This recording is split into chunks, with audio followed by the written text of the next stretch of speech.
দয়াল নবী যখন মক্কা থেকে হিজরত করে মদিনা মুনাব্বারায় প্রবেশ করেন, ইয়াসরিব শহরে যখন আল্লাহ রসুল প্রবেশ করেন গো, মদিনার মানুষ কেউ ঘরের ছাদে ওঠে, কেউ রাস্তায় নেমে, কেউ গাছের উপর ওঠে।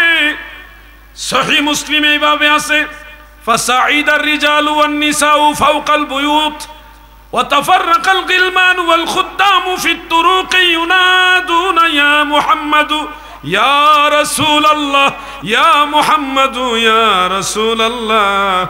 আল বেদায়া ওয়ান নেহের মধ্যে উল্লেখ রয়েছে, সেদিন সবাই মিলে সমস্বরে সুরেলা কণ্ঠে দব বাজিয়ে বাজিয়ে আমার নবীজির আগমনকে উপলক্ষ করে কেউ ঘরের ছাদের উপরে, কেউ রাস্তায় জশ্নে জুলুস আকারে খেজুর গাছের ডালের অগ্রভাগ হাতের মধ্যে নিয়ে এইভাবে নাড়িয়ে নাড়িয়ে নূরের নবীকে স্বাগতম জানাইছে।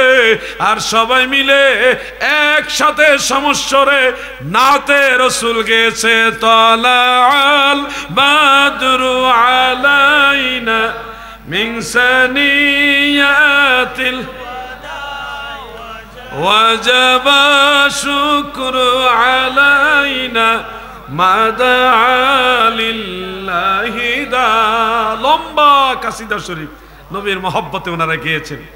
আমার দয়াল নবীজি আবু বকর সিদ্দিক দুইজনে প্রবেশ করলেন মদিনা নগরে, কাসওয়া নামক উটের উপরে আরোহণ করে। এখন মদিনার মানুষ সবাই পাগল পাড়া, ওগো আল্লাহ রসুল আপনি আমার ঘরে মেহমান হন।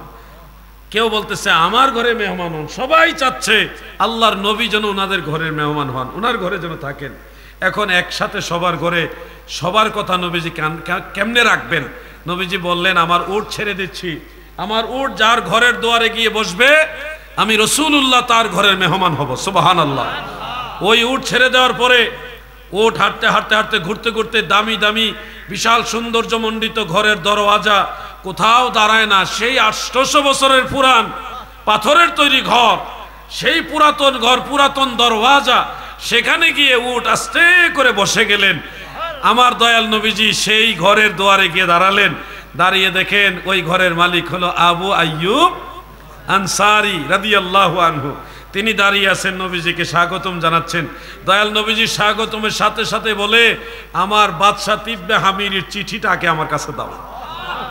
চিঠির খবর মদিনার অন্য কেউ জানে না, মদিনার অন্য কেউ জানে না, শুধু আবু আইয়ুব আনসারী জানে, বংশ পরম্পরায় উনি জানে।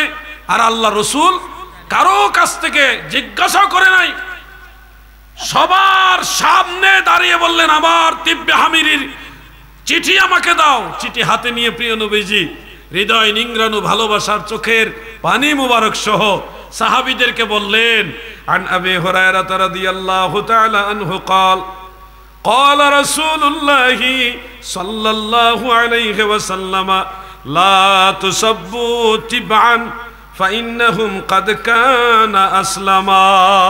سبحان الله। رواه أحمد। হযরত আবু হুরায়রা বলেন আল্লাহর হাবিব বলেন দুনিয়ার মানুষ শোনো, তোমরা বাদশা তিব্বে হামিরিকে গালি দিও না, কেননা বাদশা তিব্বে হামিরি তোমাদের সবার আগে ইসলাম গ্রহণ করেছে। আল্লাহ তাআলা যাকে সর্বোত্তম বলে, আল্লাহ তাআলা মানে স্বয়ং সৃষ্টিকর্তা, যিনি মালিকুল মুলক, যিনি রাজাদিরাজ, যিনি শাহেনশাহ, যিনি সর্বময় ক্ষমতার মালিক, তিনি বলতেছে তোমাদের জন্য সর্বোত্তম আদর্শ রয়েছে আমার রসুলের মাঝে। আল্লাহ যেটাকে সর্বোত্তম বলে তাহলে এটা কত উত্তম, এটার উপরে আর কোনো উত্তম হতে পারে? অন্য আয়াতে আল্লাহ তাআলা বলেছেন ওয়া ইন্নাকা লাআলা খুলুকিন আযীম। রাসূল করিম সাল্লাল্লাহু আলাইহি ওয়াসাল্লামের চরিত্র মুবারককে, আদর্শ মুবারককে আল্লাহ তাআলা খুলুকে আযীম বললেন। খুলুক মানে চরিত্র, জীবনী, জীবন আদর্শ ইত্যাদি। আর আযীম মানে মহান, বড়, বিশাল। তো স্বয়ং সৃষ্টিকর্তা আমাদের নবীজির চরিত্র মুবারককে, আখলাক মুবারককে আযীম বললেন। আযীম মানে আমরা নামাজের ভিতরে আল্লাহর সম্পর্কে আযীম শব্দটা ব্যবহার করি, সুবহান রব্বিয়াল আযীম। আযীম শব্দ আল্লাহর জন্য আমরা ব্যবহার করি নামাজে। অন্যদিকে আরশে আযীম বলি।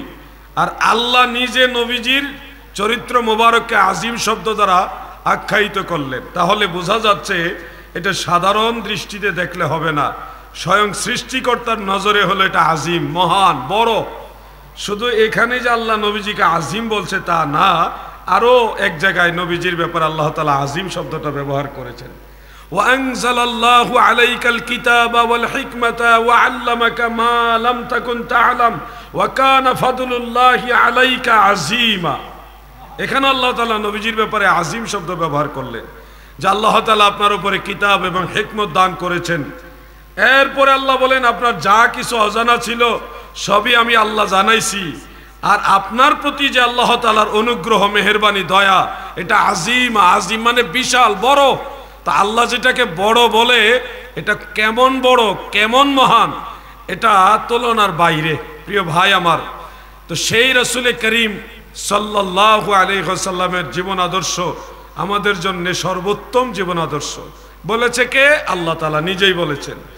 এখন নবীজিকে অনুসরণ, অনুকরণ আপনি যদি করেন, তাহলে এহেন কোনো স্থান নাই, এহেন কোনো স্থান নাই যেটা নবীজিকে অনুসরণ করলে আপনি মুক্তি বা নাজাত বা শান্তির পথ খুঁজে পাবেন না।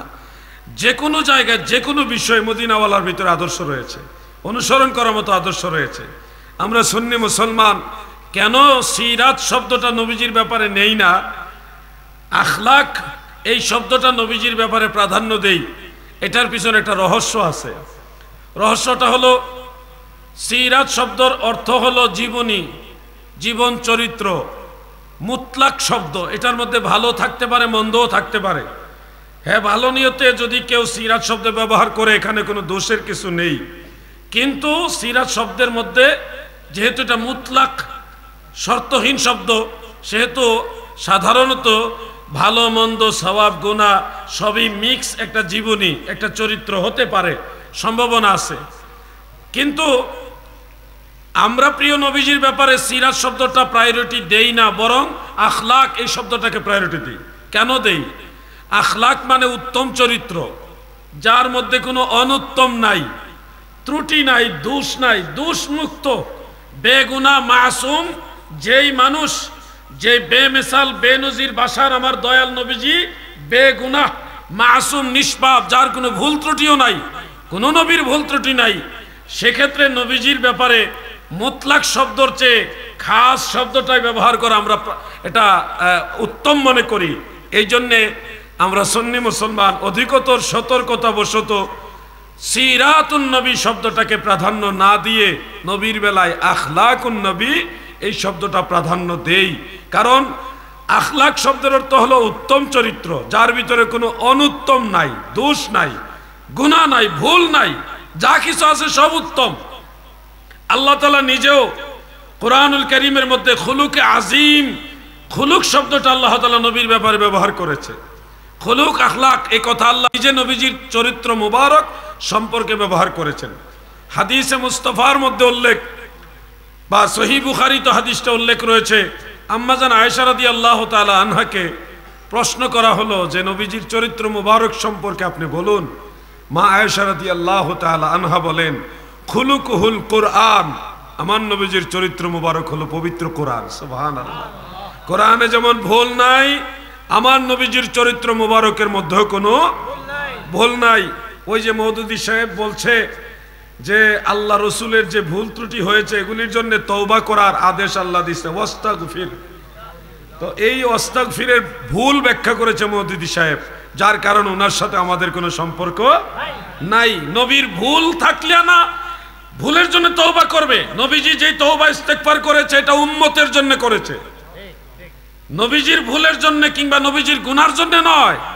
মুফাসসিরে আহলে সুন্নাত সবাই একমত, এই ইস্তেগফার গুলি ছিল উম্মতের ভুলের জন্য, উম্মতের গুনাহ মাফের জন্য। এবং এটার তাফসীর মুফাসসিরিনে কেরাম নিয়েছেন সহিহ হাদিস থেকে। মুসনাদু বাজ্জারে উল্লেখ, প্রিয় নবীজি বলেছেন, হায়াতি খায়রুল লাকুম ওয়া উফাতি আও মামাতি খায়রুল লাকুম। আল্লাহর হাবিবের ইন্তেকাল শরীফের পরের যে অবস্থাটা, এটাও আমাদের জন্য উত্তম। কেন উত্তম? রওজা মুবারক থেকে প্রিয় নবীজি বলেন, আমার উম্মতের আমলনামা আমার কাছে পেশ করা হয়, তো উরাদু আলাইয়া আও উরিদাত আলাইয়া আমাল উম্মতি হাসানুহা ওয়া সাইয়্যুহা। সহিহ মুসলিমের হাদিস। এইটুকু। সেখানে ভালো মন্দ সব আমল আল্লাহ নবীর কাছে পেশ করেন। যখন দেখেন ইজা রাইতু খাইরান, আমি যখন দেখি আমার উম্মতের আমল বড় চমৎকার হয়েছে, আমি তখন হামিদুল্লাহ, আল্লাহর প্রশংসা করি। কিন্তু আমি যখন দেখি আমার উম্মতের আমল নামায় ভুল হয়ে গেছে, ত্রুটি হয়ে গেছে, তখন আমার উম্মতের জন্য আমি নিজে আল্লাহর কাছে ক্ষমা চাই, ইস্তেগফার করি। সুবহানাল্লাহ বলেন। অতএব নবীজির ইস্তেগফার নবীর নিজের ভুলের জন্য নয়, উম্মতের ভুলের জন্য। এই জন্য এগুলি মনে রাখবেন দাদু। নবীজির যেহেতু কোনো ভুল নাই, গুনাহ নাই, এই জন্য নবীর বেলায় আখলাক শব্দটাই সবচেয়ে বেশি যুক্তিযুক্ত। আমরা এই জন্যে সিরাত শব্দটা নবীর বেলায় ব্যবহার করি না। কেউ ব্যবহার করলে এটাকে আইব বলি না, গুনার কাজ বলি না। তবে ওই শব্দের চেয়ে এই শব্দটা আল্লাহর হাবিবের ব্যাপারে অধিকতর মানানসই। নবীর ব্যাপারে যদি ইজ্জত দিতে না জানেন তাহলে তো সমস্যা দাদু। আল্লাহ রসুলকে যদি আপনি সম্মান দিতে না জানেন, সমস্যা তো। আমাদের অনেক ভাইরা নবীজিকে জনাবে মুহাম্মদ রাসূলুল্লাহ সাল্লাল্লাহু আলাইহি সাল্লাম বলে, জনাব শব্দটা নবীজির বেলায় ব্যবহার করে। কিন্তু আমরা যারা রসুল পাকের খাঁটি আশিকে রসুল, আমরা কখনো জনাব শব্দটা বাংলাদেশের কালচার অনুযায়ী নবীজির বেলায় ব্যবহার করি না। এটা কেন করি না? রসুল পাকের প্রতি মহব্বত প্রদর্শনার্থে, নবীর তাজিমে, নবীর সম্মানে জনাব শব্দ নবীর বেলায় আমরা ব্যবহার করি না। কেন করি না শুনুন। চেয়ারম্যান, মেম্বার, সাধারণত যে সম্মানী ব্যক্তি, তাদের নামের আগে আমরা জনাব বলি, জনাব অমুক ব্যক্তি, জনাব অমুক, জনাব অমুক। কিন্তু জনাবের চেয়েও যারা দামি নামি, তাদেরকে বলা হয় মান্যবর। যেমন আল্লামা আশরাফি সাহেব, তিনি একটা সংগঠনের চেয়ারম্যান হিসেবে, ওনাকে জনাব চেয়ারম্যান বলা যাবে না, ওনাকে বলতে হবে মান্যবর চেয়ারম্যান। এটা একটা প্রটোকল অনুযায়ী অনার করা, সম্মান করা। ওনার বেলায় জনাব শব্দ যায় না, ওনাকে মান্যবর বলতে হবে। আবার মান্যবর শব্দ এটার চেয়েও আরো দামি শব্দ হলো মাননীয়। যেমন মাননীয় প্রধানমন্ত্রী, প্রধানমন্ত্রীর নামের আগে আপনি মান্যবর বলতে পারবেন না। প্রধানমন্ত্রীর নামের আগে আপনি জনাব প্রধানমন্ত্রী বলতে পারবেন না। প্রধানমন্ত্রী আগে অবশ্যই বলতে হবে মাননীয় প্রধানমন্ত্রী, যার সম্মান যেখানে। আবার মাননীয় এর চেয়েও বড় সম্মানের শব্দ হলো মহামান্য। যিনি রাষ্ট্রপতি হন, প্রধান বিচারপতি হন, তিনাদেরকে মহামান্য বলতে হয়। রাষ্ট্রপতিকে আপনি মাননীয় রাষ্ট্রপতি বলতে পারবেন না। রাষ্ট্রপতিকে জনাব আর মান্যবর তো বলা যাবেই না, মাননীয়ও বলা যাবে না, ওনাকে মহামান্য বলতে হবে। উনি রাষ্ট্রের সর্বোচ্চ সম্মানের চেয়ারে অধিষ্ঠিত, এই জন্য ওনার লোকভাবে মহামান্য। তো একটা জিনিস খেয়াল করেন, পৃথিবীর যত সম্মানী ব্যক্তি আছে সবাই হলো জনাব। জনাবের চেয়ে আরো বেশি দামি সম্মানের চেয়ারটা হলো মান্যবর। মান্যবরের চেয়ে আরো একটু দামি চেয়ার যেটা, ওটা হলো মাননীয়। মাননীয়র চেয়ে আরো যেটা দামি, ওটা হলো মহামান্য। মহামান্যর চেয়ে আরো বড় মহামান্য আছে। পৃথিবীতে যত মহামান্য আছে বলুন তো, সমস্ত মহামান্যের চেয়ে আমার দয়াল নবীর সম্মান কম না বেশি? অতুলনীয়, তুলনাই দেওয়া যাবে না। এই জন্যে সুন্নি মুসলমান দয়াল নবীজির প্রতি সম্মান প্রদর্শনার্থে রসুল পাককে ভালোবেসে দয়াল নবীজির নামের সাথে জনাব শব্দ বলে না, বরং নবীজির সিফত মুবারক যেগুলি আছে ওগুলি দিয়ে বলে দয়াল নবীজি, প্রিয় নবীজি, নূর নবীজি, মায়ার নবীজি, রহমতের নবী। এই শব্দগুলি দিয়ে আমরা নবীজিকে বিশেষায়িত করি। ওগুলি নবীজির সিফত, নবীজির গুণ। কিন্তু আপনি জনাব বললে কোথায় নামাইলেন নিচে আপনি? যেখানে সাধারণ সম্মানিত ব্যক্তিদের কাতারে নিয়ে আসলেন। এগুলি হলো ওয়াহাবিদের কাজ। সুন্নিরা কখনো নবীজিকে জনাব শব্দ বলতে পারে? যদি কেউ বলেও থাকেন, ধীরে ধীরে এটা সংশোধনের দিকে চলে আসেন। আল্লাহ তৌফিক দান করুক, বলে না আমিন। আমার কথা কি আপনার বিরক্ত হচ্ছেন? রাসূল পাক সাল্লাল্লাহু আলাইহি ওয়াসাল্লাম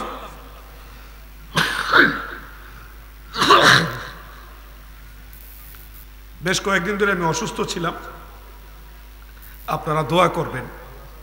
আসলে একটু দরুদ শরীফ পড়ি। আল্লাহুম্মা, আরে বেটা কি বানি দেছ, গলা ভিজে নি, দেখ বলো, পানি খাইবে আগে তুমি।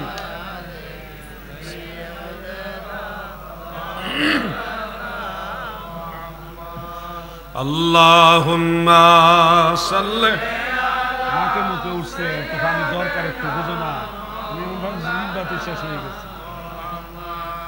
ওয়ালা আলি সাইয়্যিদিনা, নবীজির ইশকের তীর কলিজায় বিধিল যারো, ছেড়ে দিছে বাড়ি ঘর, সার কইরাছে কান্দন। আল্লাহুম্মা সাল্লি আলা, মাশাআল্লাহ, মুহাম্মদ ওয়া আলা আলি। আহা,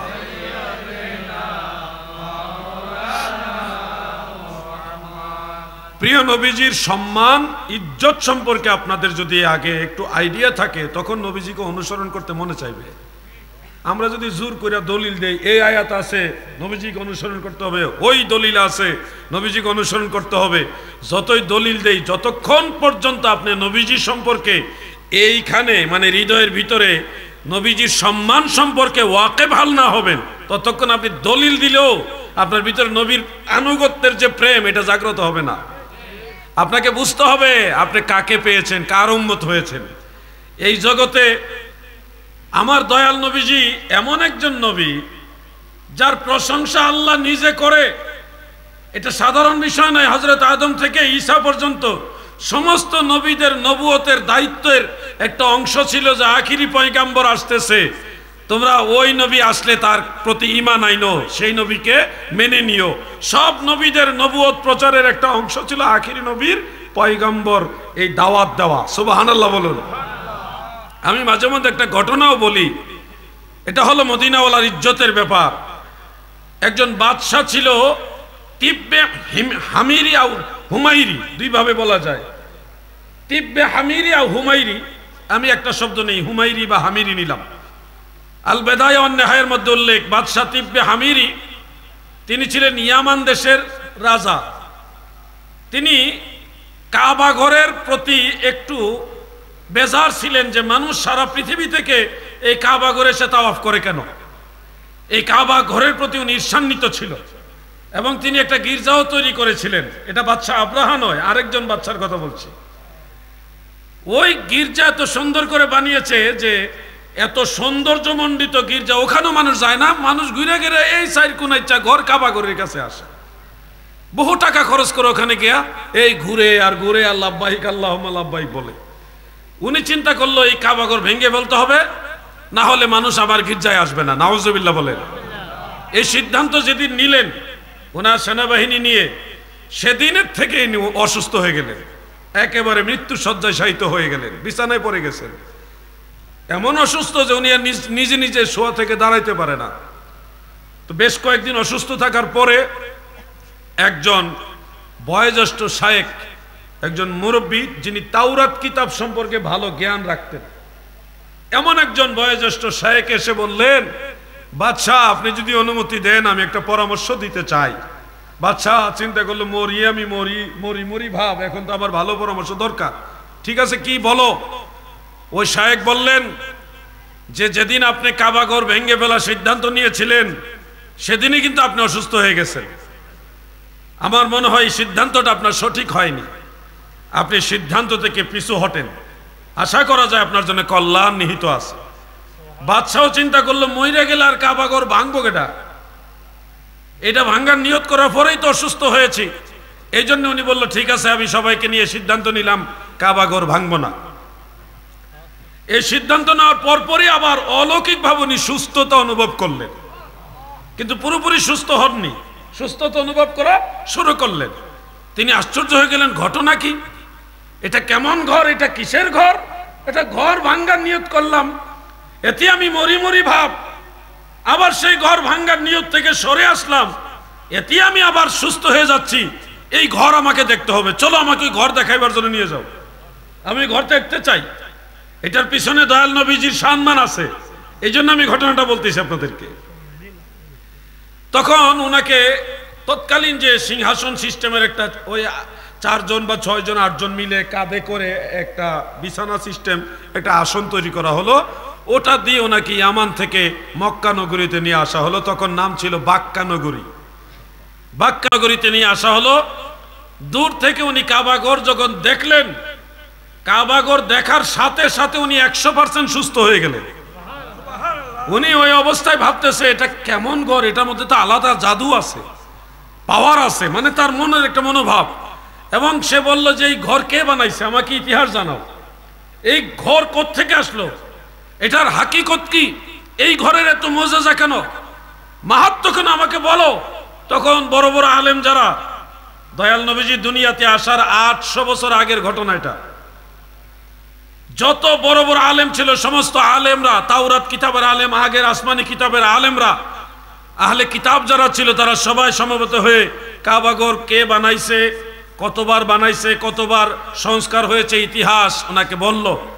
এবং বলতে বলতে বাদশাহ বলতেছে এরপরে শেষ পর্যন্ত এই ঘরের কি হবে বলো। খবর নিতে নিতে ওনাদের কাছ থেকে জানতে জানতে খবর আসলো আখিরি পয়গাম্বর আসবে, এই কাবাঘরের প্রতিবেশী হয়ে উনি জন্মগ্রহণ করবেন। উনি সর্বশেষ নবী, তিনি এই কাবাঘরের পাশেই জন্মগ্রহণ করবেন, এখানেই লালিত পালিত হবেন। এবং এখান থেকে তিনি তার জীবনের একটা অংশ পার করে একটা পবিত্র নগরীতে হিজরত করবেন, ওইখানে তিনি ইন্তেকাল করবেন, ওখানে তিনার মাজার হবে, সমাধি হবে। এই কথাগুলি আহলে কিতাব যারা, তারা সব বাদশাকে জানাইলো। বাদশাহ চিন্তা করলো মক্কা নগরীতে উনি হিজরত করে চলে যাবে, মানে মক্কার মানুষ, মানে বাক্কার মানুষ ওনার অনুকূলে থাকবে না, অতএব আমি মক্কায় থাকলে ওনার পক্ষে নাও হইতে পারি, আমাকে ওইখানে নিয়ে যাও যেখানে মানুষ সবাই তার পক্ষে থাকবে। ওই উদ্দেশ্যে বাদশাহ তিব্বে হামিরি রহমাতুল্লাহ আলাইহি তিনি চলে গেলেন মদিনা মুনাওয়ারায়। তখন মদিনা মুনাওয়ারা নাম ছিল না গো, তখন নাম ছিল ইয়াসরিব। ইয়াসরিব, সেখানে উনি চলে গেলেন। উদ্দেশ্য হলো এই নগরের মানুষ আখিরি পয়গাম্বরকে মানবে, সম্মান করবে। যারা আখিরি পয়গাম্বরকে মানবে, সম্মান করবে, আমি তাদের সাথে থাকলে আমিও তাদের সাথে আখিরি নবীকে মানব। এই উদ্দেশ্যে তিনি সেখানে একটা ঘর বানাইলেন, মদিনা শরীফে ঘর বানাইলেন, বড় বড় পাথর দিয়ে, একটার উপর আরেকটা পাথর, ওই তৎকালীন সিস্টেমে পাথর দিয়ে 2 তলা ঘর বানাইলেন। নিচতলায় উনি থাকে, আর দ্বিতীয় তলাটা ওনার উদ্দেশ্য হলো যে আখিরি পয়গাম্বর যখন আসবে তখন আমার এই আখিরি নবীকে আমার মাথার উপরে 2 তলা ঘর আমি থাকতে দিব। সুবহানাল্লাহ। এই উদ্দেশ্যে তিনি সেখানে বসবাস করা শুরু করলেন। ভালোবাসা অন্তর থেকে আসতে হয়। কাবাঘর দেখে উনি চলে আসলেন, মদিনা শরীফে এসে বসবাস শুরু করলেন। কিন্তু বয়সের ভারে তিনি যখন দুর্বল হয়ে গেলেন, তিনি বুঝতে পারলেন হয়তো আখিরি পয়গাম্বর আসতে আরো অনেক দেরি হবে, আমি বাঁচব না অতদিন পর্যন্ত। তাই তিনি ভালো চামড়ার একটা কাগজ নিলেন এবং তৎকালীন সিস্টেমের কলম নিলেন, নিয়ে চিঠি লিখলেন, ওগো আখিরি নবী আহমদ মুজতবা মুহাম্মদ মুস্তফা সাল্লাল্লাহু আলাইহি ওয়াসাল্লাম, আমি ইয়ামানের বাদশাহ তিব্বে হামিরি আপনার কথা শুনে বাদশাহী ছেড়ে এই নগরে বসবাস শুরু করেছি। ওগো আখিরি পয়গাম্বর আল্লাহ তাআলার প্রিয় নবী, আমি আপনার দেখার জন্য এই শহরে ঘর বানিয়েছিলাম, কিন্তু আপনাকে দেখার সৌভাগ্য হলো না। এই চিঠিটা লিখে গেলাম, ওগো দয়াল নবীজি, আপনি যখনই এই চিঠি পাবেন তখনই আমাকে আপনার উম্মতের কাতারে গণ্য করে নেবেন। সুবহানাল্লাহ। এই চিঠিটা উনি ওনার আওলাদদের কাছে রেখে বললেন, যখনই আখিরি নবী আসে তখন এই চিঠিটা আমার দয়াল নবীজির কাছে দিও। তো পর্যায়ক্রমে তিনি ইন্তেকাল হলেন, তিনার আওলাদরা ইন্তেকাল হলো, তিনার নাতি আওলাদ যারা তারাও ইন্তেকাল হয়ে গেল। যাইতে যাইতে 800 বছর গেল। কয়শো? 800 বছর চলে গেল। এরপরে ওই ঘরের ওনার আওলাদ হলো হযরতে আবু আইয়ুব আনসারী রাদিয়াল্লাহু আনহু, নবীজির আদরের সাহাবী, মেজবানে রাসূল। দয়াল নবী যখন মক্কা থেকে হিজরত করে মদিনা মুনাওয়ারায় প্রবেশ করেন, ইয়াসরিব শহরে যখন আল্লাহ রসুল প্রবেশ করেন গো, মদিনার মানুষ কেউ ঘরের ছাদে ওঠে, কেউ রাস্তায় নেমে, কেউ গাছের উপর ওঠে।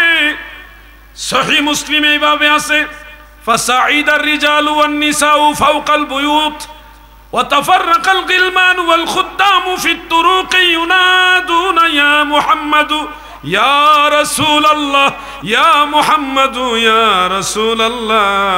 আল বেদায়া ওয়ান নেহের মধ্যে উল্লেখ রয়েছে সেদিন সবাই মিলে সমস্বরে সুরেলা কণ্ঠে দব বাজিয়ে বাজিয়ে আমার নবীজির আগমনকে উপলক্ষ করে কেউ ঘরের ছাদের উপরে, কেউ রাস্তায় জশ্নে জুলুস আকারে খেজুর গাছের ডালের অগ্রভাগ হাতের মধ্যে নিয়ে এইভাবে নাড়িয়ে নাড়িয়ে নূরের নবীকে স্বাগতম জানাইছে। আর সবাই মিলে একসাথে সমস্বরে নাতে রসুল গেছে, তালাল বাদরু আলাইনা মিন সানিয়াতিল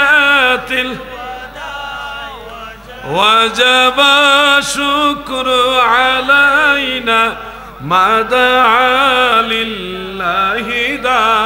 লম্বা কাসিদা শরীফ নবীর মহব্বতে ওনারা গিয়েছেন।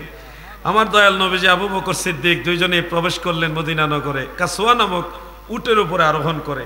এখন মদিনার মানুষ সবাই পাগল পাড়া, ওগো আল্লাহ রসুল আপনি আমার ঘরে মেহমান হন। কেউ বলতেছে আমার ঘরে মেহমান হন, সবাই চাচ্ছে আল্লাহর নবী যেন ওনাদের ঘরের মেহমান হন, ওনার ঘরে যেন থাকেন। এখন একসাথে সবার ঘরে সবার কথা নবীজি কেমনে রাখবেন? নবীজি বললেন আমার উট ছেড়ে দিচ্ছি, আমার উট যার ঘরের দুয়ারে গিয়ে বসবে আমি রসুল্লাহ তার ঘরের মেহমান হব। সুবহানাল্লাহ। ওই উট ছেড়ে দেওয়ার পরে উট হাঁটতে হাঁটতে হাঁটতে ঘুরতে ঘুরতে দামি দামি বিশাল সৌন্দর্যমণ্ডিত ঘরের দরওয়াজা কোথাও দাঁড়ায় না। সেই 800 বছরের পুরান পাথরের তৈরি ঘর, সেই পুরাতন ঘর, পুরাতন দরওয়াজা, সেখানে গিয়ে উট আস্তে করে বসে গেলেন। আমার দয়াল নবীজি সেই ঘরের দুয়ারে গিয়ে দাঁড়ালেন। দাঁড়িয়ে দেখেন ওই ঘরের মালিক হলো আবু আইয়ুব আনসারী রাদিয়াল্লাহু আনহু। তিনি দাঁড়িয়ে আছেন, নবীজিকে স্বাগতম জানাচ্ছেন। দয়াল নবীজি স্বাগতমের সাথে সাথে বলে আমার বাদশা তিব্বে হামিরির চিঠিটাকে আমার কাছে দাও। চিঠির খবর মদিনার অন্য কেউ জানে না, মদিনার অন্য কেউ জানে না, শুধু আবু আইয়ুব আনসারী জানে, বংশ পরম্পরায় উনি জানে।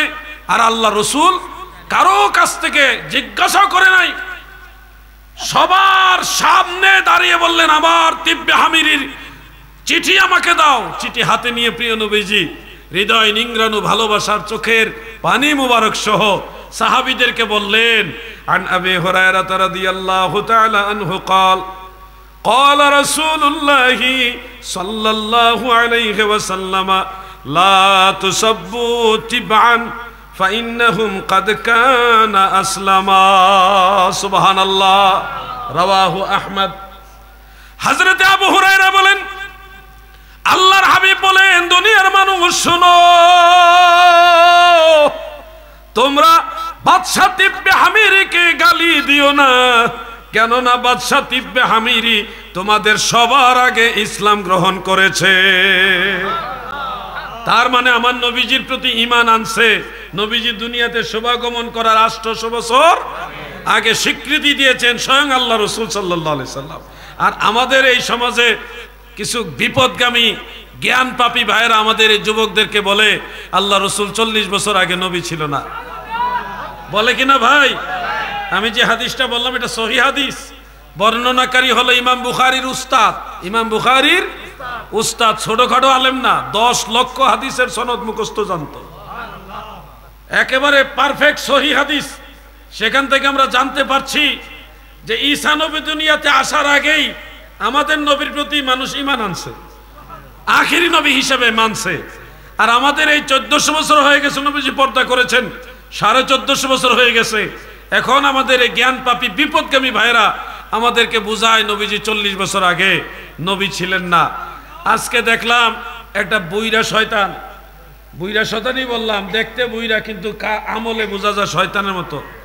একটা বুইরা শয়তান বলতেছে আল্লাহ রসুল সাল্লাল্লাহু আলাইহি সাল্লামের নবুয়তের 40 বছর বয়সের আগের, মানে 40 বছর বয়সে নবী হয়েছে, নবুয়ত পাইছে, এর আগের বয়সটা আমাদের জন্য অনুকরণীয় না। এর আগের সময়টা বরকতময়, এর আগের সময়টা বরকতময় কিন্তু অনুসরণীয় না। আরে বুকা, তুমি ধরে নিয়েছো নবীজি 40 বছর বয়সে নবী হয়েছে এবং এটা নিয়ে বাংলাদেশে বেশ আলোচনাও হয়েছে, এবং যারা এটার বিরুদ্ধে ছিলেন তাদের কাছে দলিল তলব করা হয়েছিল। আপনারা কিসের ভিত্তিতে বলতেছেন 40 বছর বয়সে নবীজি নবী হয়েছে? তখন তারা হাস্যকর কিছু দলিল উত্থাপন করেছে। সাফওয়াতুত তাফাসির, না তো প্রাচীন কোনো তাফসিরও না। আর দুই একটা তাফসিরি কিতাব আনছে কাবলান নবুওয়াহ এই শব্দটা দিয়ে। তো কাবলান নবুয়ত এই শব্দ তো নবীজির নবুয়ত প্রাপ্তিকে বুঝায়নি। কাবলান নবুয়ত দ্বারা নবীজির নবুয়ত প্রকাশকে বুঝিয়েছে।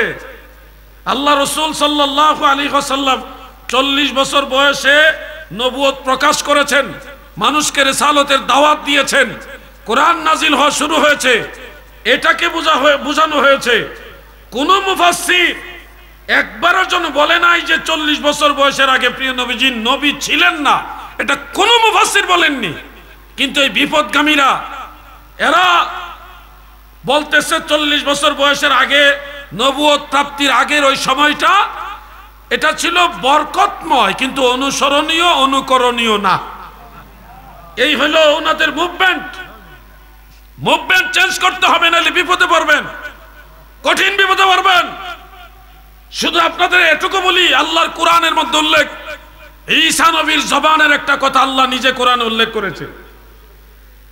ঈসা নবী বলেছিলেন, আমাদের নবী দুনিয়াতে আসার প্রায় 550 বছর আগে, বোঝানোর জন্য বলছি 600 বছর আগে, প্রিয় নবীজি দুনিয়াতে শুভাগমন করার 600 বছর আগে হযরত ঈসা আলাইহিস সালাম বলেছেন, ওয়া মুবাশশিরাম বিরাসূলিন ইয়াতি মিন বাদ ইসমুহু আহমদ, আমি একজন রাসূলের সুসংবাদদাতা, একজন রাসূলের সুসংবাদদাতা। যুবক ভাইরা বলো তো কিসের সুসংবাদদাতা? আপনারা কি ঘুমাচ্ছেন নাকি? ঈসা নবী কিসের সুসংবাদদাতা? রাসূলের। মুবাশশিরাম বিরাসূলিন, রাসূলিন, আমি একজন রাসূলের সুসংবাদদাতা। সেই রাসূলের নাম কি? একেবারে স্পষ্ট বলেছেন, তিনি আমার পরে দুনিয়াতে আসবে। ইয়াতি মিন বাদি, আমার পরে তিনি দুনিয়াতে আসবে। ইসমুহু আহমদ, ওনার নাম হবে আহমদ মুজতবা মুহাম্মদ মুস্তাফা সাল্লাল্লাহু আলাইহি ওয়াসাল্লাম। আল্লাহর কোরআনে পরিষ্কার থাকার পরেও কেউ যদি মনে করে নবীজি 40 বছর বয়সের আগে নবী ছিল না, তাহলে তার মতো গুমরা পাপিষ্ট আর কেউ হতে পারে না। কোরআন বলতেছে ঈসা নবীর জামানায়, তিনি বলতেছেন, কোরআনের আয়াতে আছে, ওই সময় আল্লাহর নবী রসুল, আল্লাহ রসুল কি রসুল ছিলেন। আর আমরা কেমন উম্মত হলাম, আমরা নবীকে নবী মানতে রাজি না। এই ধরনের উম্মত হলে বিপদে পড়ে যাবেন। নবীজিকে ওইভাবে মানতে হবে যেভাবে মানা উচিত। যদি ওই তাজিম তাকরিম আপনার অন্তরে না থাকে, তাহলে রসুলের আনুগত্য করে মজা পাবেন না। একটা জোর কইরা চাপায়া দেওয়া আর একটা মনের প্রেম নিয়ে অনুসরণ করা, দুইটা এক না ভাই। কথা বুঝতে পারছেন? আমি যে আপনাকে বলবো প্রিয় নবীজির অনুসরণের কথাটা, আপনার এই চাপায়া দেওয়া জিনিস এক, আর মনের আবেগ ভালোবাসা নিয়ে অনুসরণ করা হলো আরেক। আচ্ছা, আপনি মন থেকে একটু চিন্তা করেন, মাথায় টুপি মাথা দিচ্ছেন কেন? বহু মানুষ আছে এখানে যারা উপস্থিত, যারা টুপিটা মাথা দেওয়ার সময় এটাই চিন্তা করছে, মাহফিলে যেতেছে টুপিটা মাথা দেওয়া উচিত, এই চিন্তা করে আসছে, এই চিন্তাটাও ভালো। কিন্তু এরকম মানুষ আছে টুপিটা মাথা দেওয়ার সময় ভাবছে, আমার দয়াল নবী যেটা মাথায় দিয়েছে আমিও মাথা দিব, আমি নবী রঙ্গে রঙ্গিন। এটা মাথায় দেওয়ার মূল হাকিকত, আমার দয়াল নবী যে এটা মাথা দিয়েছে, আমি সেই নবীর অনুসারী, আমিও মাথায় দিলাম। কত মানুষ ক্লিন শেভ করে, দাড়ি চেষে ফেলে দেয়, 2 দিন পরে পরে বা প্রতিদিন শেভ করে দাড়ি চেষে ফেলে দেয়। সেই মানুষগুলো আর আপনার মুখের দিকে তাকালে দেখা যায় দাড়ি আছে। তা আপনি দাড়িগুলি কেন রাখছেন? এই দাড়ির কথা, দাড়ির দিকে যখন তাকাবেন, দাড়ির কথা যখন ভাববেন, তখনই আপনার অন্তরে এই চিন্তাটা আসা উচিত, আমার দয়াল নবী যেভাবে রাখছে এই জন্য আমি রাখলাম। কত মানুষ এই শার্ট প্যান্ট গেঞ্জি বিভিন্ন জামা পরে আসছেন, এটা পরতেই পারেন, আমাদের বাংলাদেশের পোশাকের কালচার এটাই। কিন্তু আপনি এত লম্বা জুব্বা কেন পরছেন? এত বড় লম্বা জুব্বা আমি কেন বললাম? আমার এই পোশাকের দিকে তাকালেই আমাকে ভাবতে হবে, আমার দয়াল নবী যেরকম পোশাক পরেছেন এই জন্য আমিও পরলাম।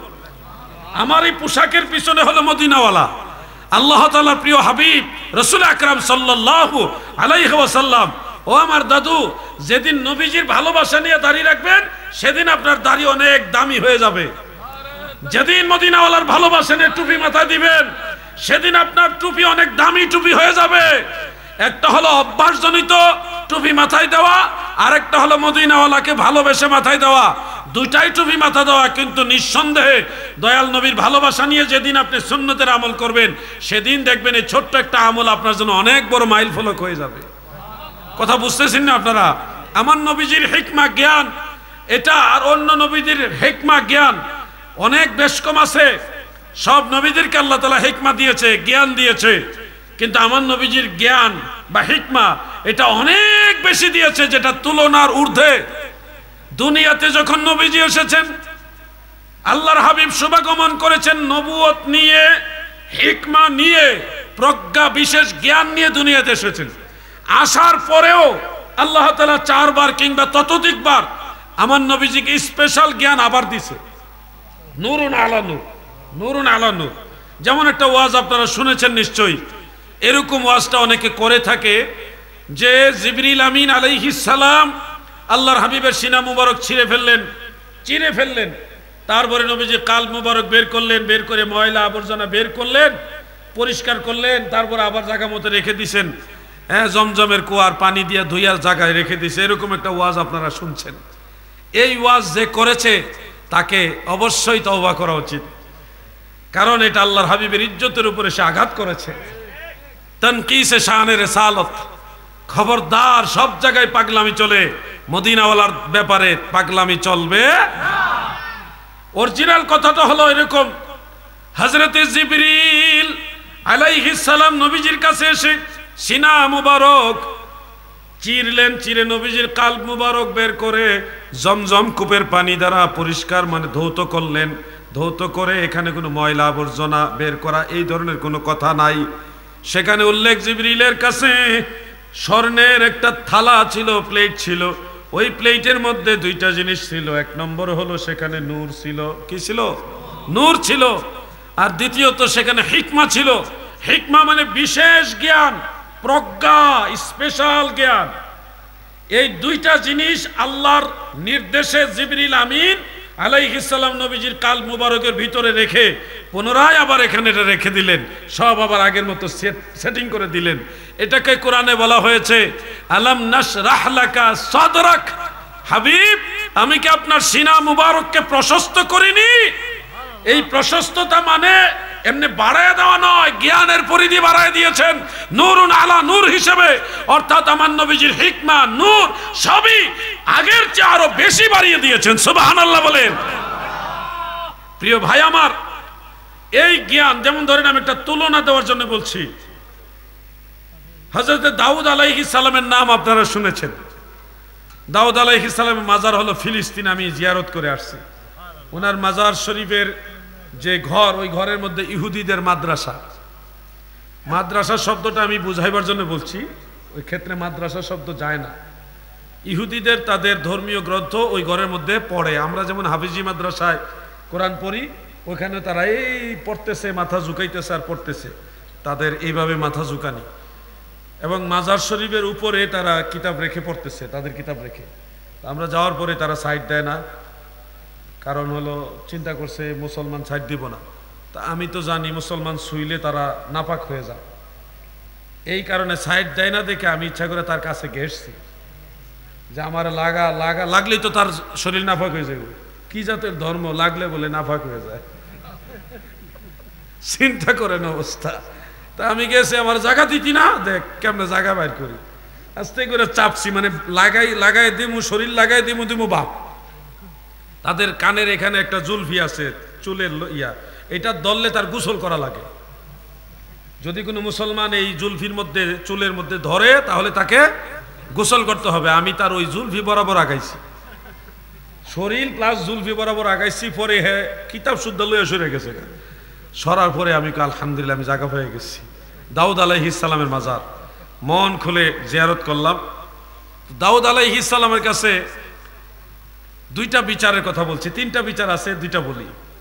প্রজ্ঞা জিনিসটা কি? একজন মহিলা, 2জন মহিলা গেলেন।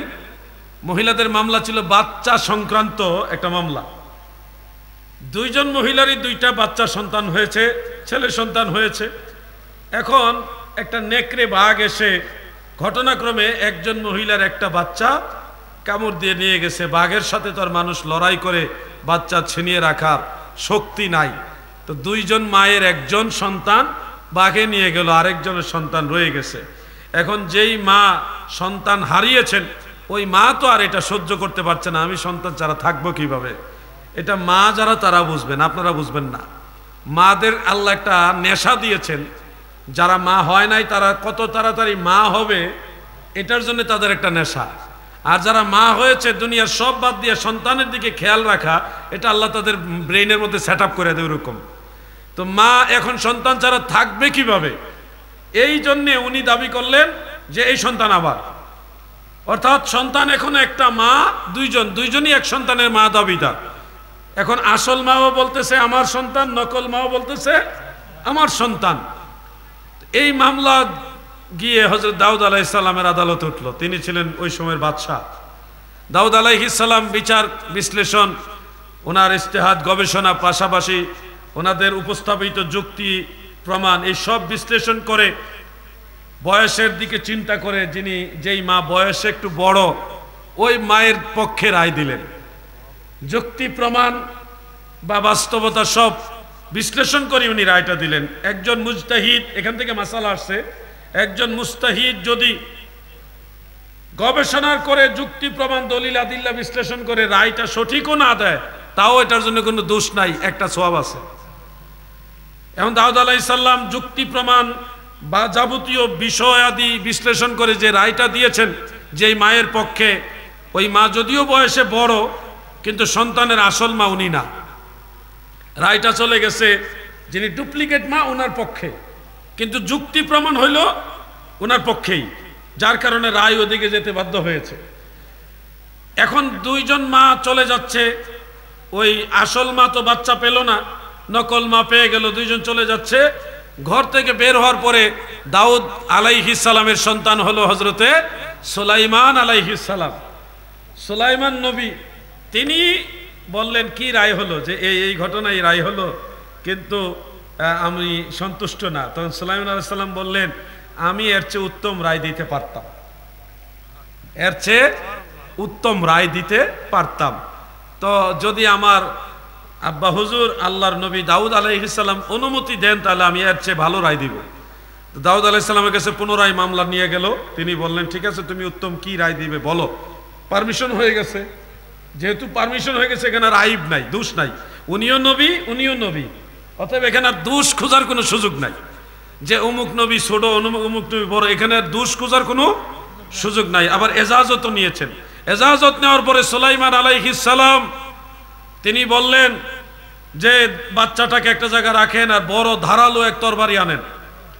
তো বাচ্চাকে শোয়াইলো, বিশাল জল্লাদ আনলো যার মুছ মারাত্মক বাঁকা বাঁকা লম্বা লম্বা মুছ, দেখতে ভয় লাগে, এবং বিশাল আকারের তরবারি যা দিয়া মানুষকে কতল করে, এরকম তরবারিওয়ালা একজন জল্লাদ এনে বাচ্চাকে শোয়াইয়া দাঁড়া করাইলো। এবং সুলাইমান নবী বলতেছে তোমরা দুইজন মা দুই পাশে দাঁড়া, একজন এখানে আরেকজন এখানে, বাচ্চার সামনে দাঁড়ানোর পরে বলতেছে আমার রায় হলো, সুলাইমান নবী বলতেছে আমার রায় হলো দুইজন মা এই সন্তানের সমান ভাগ নিবে।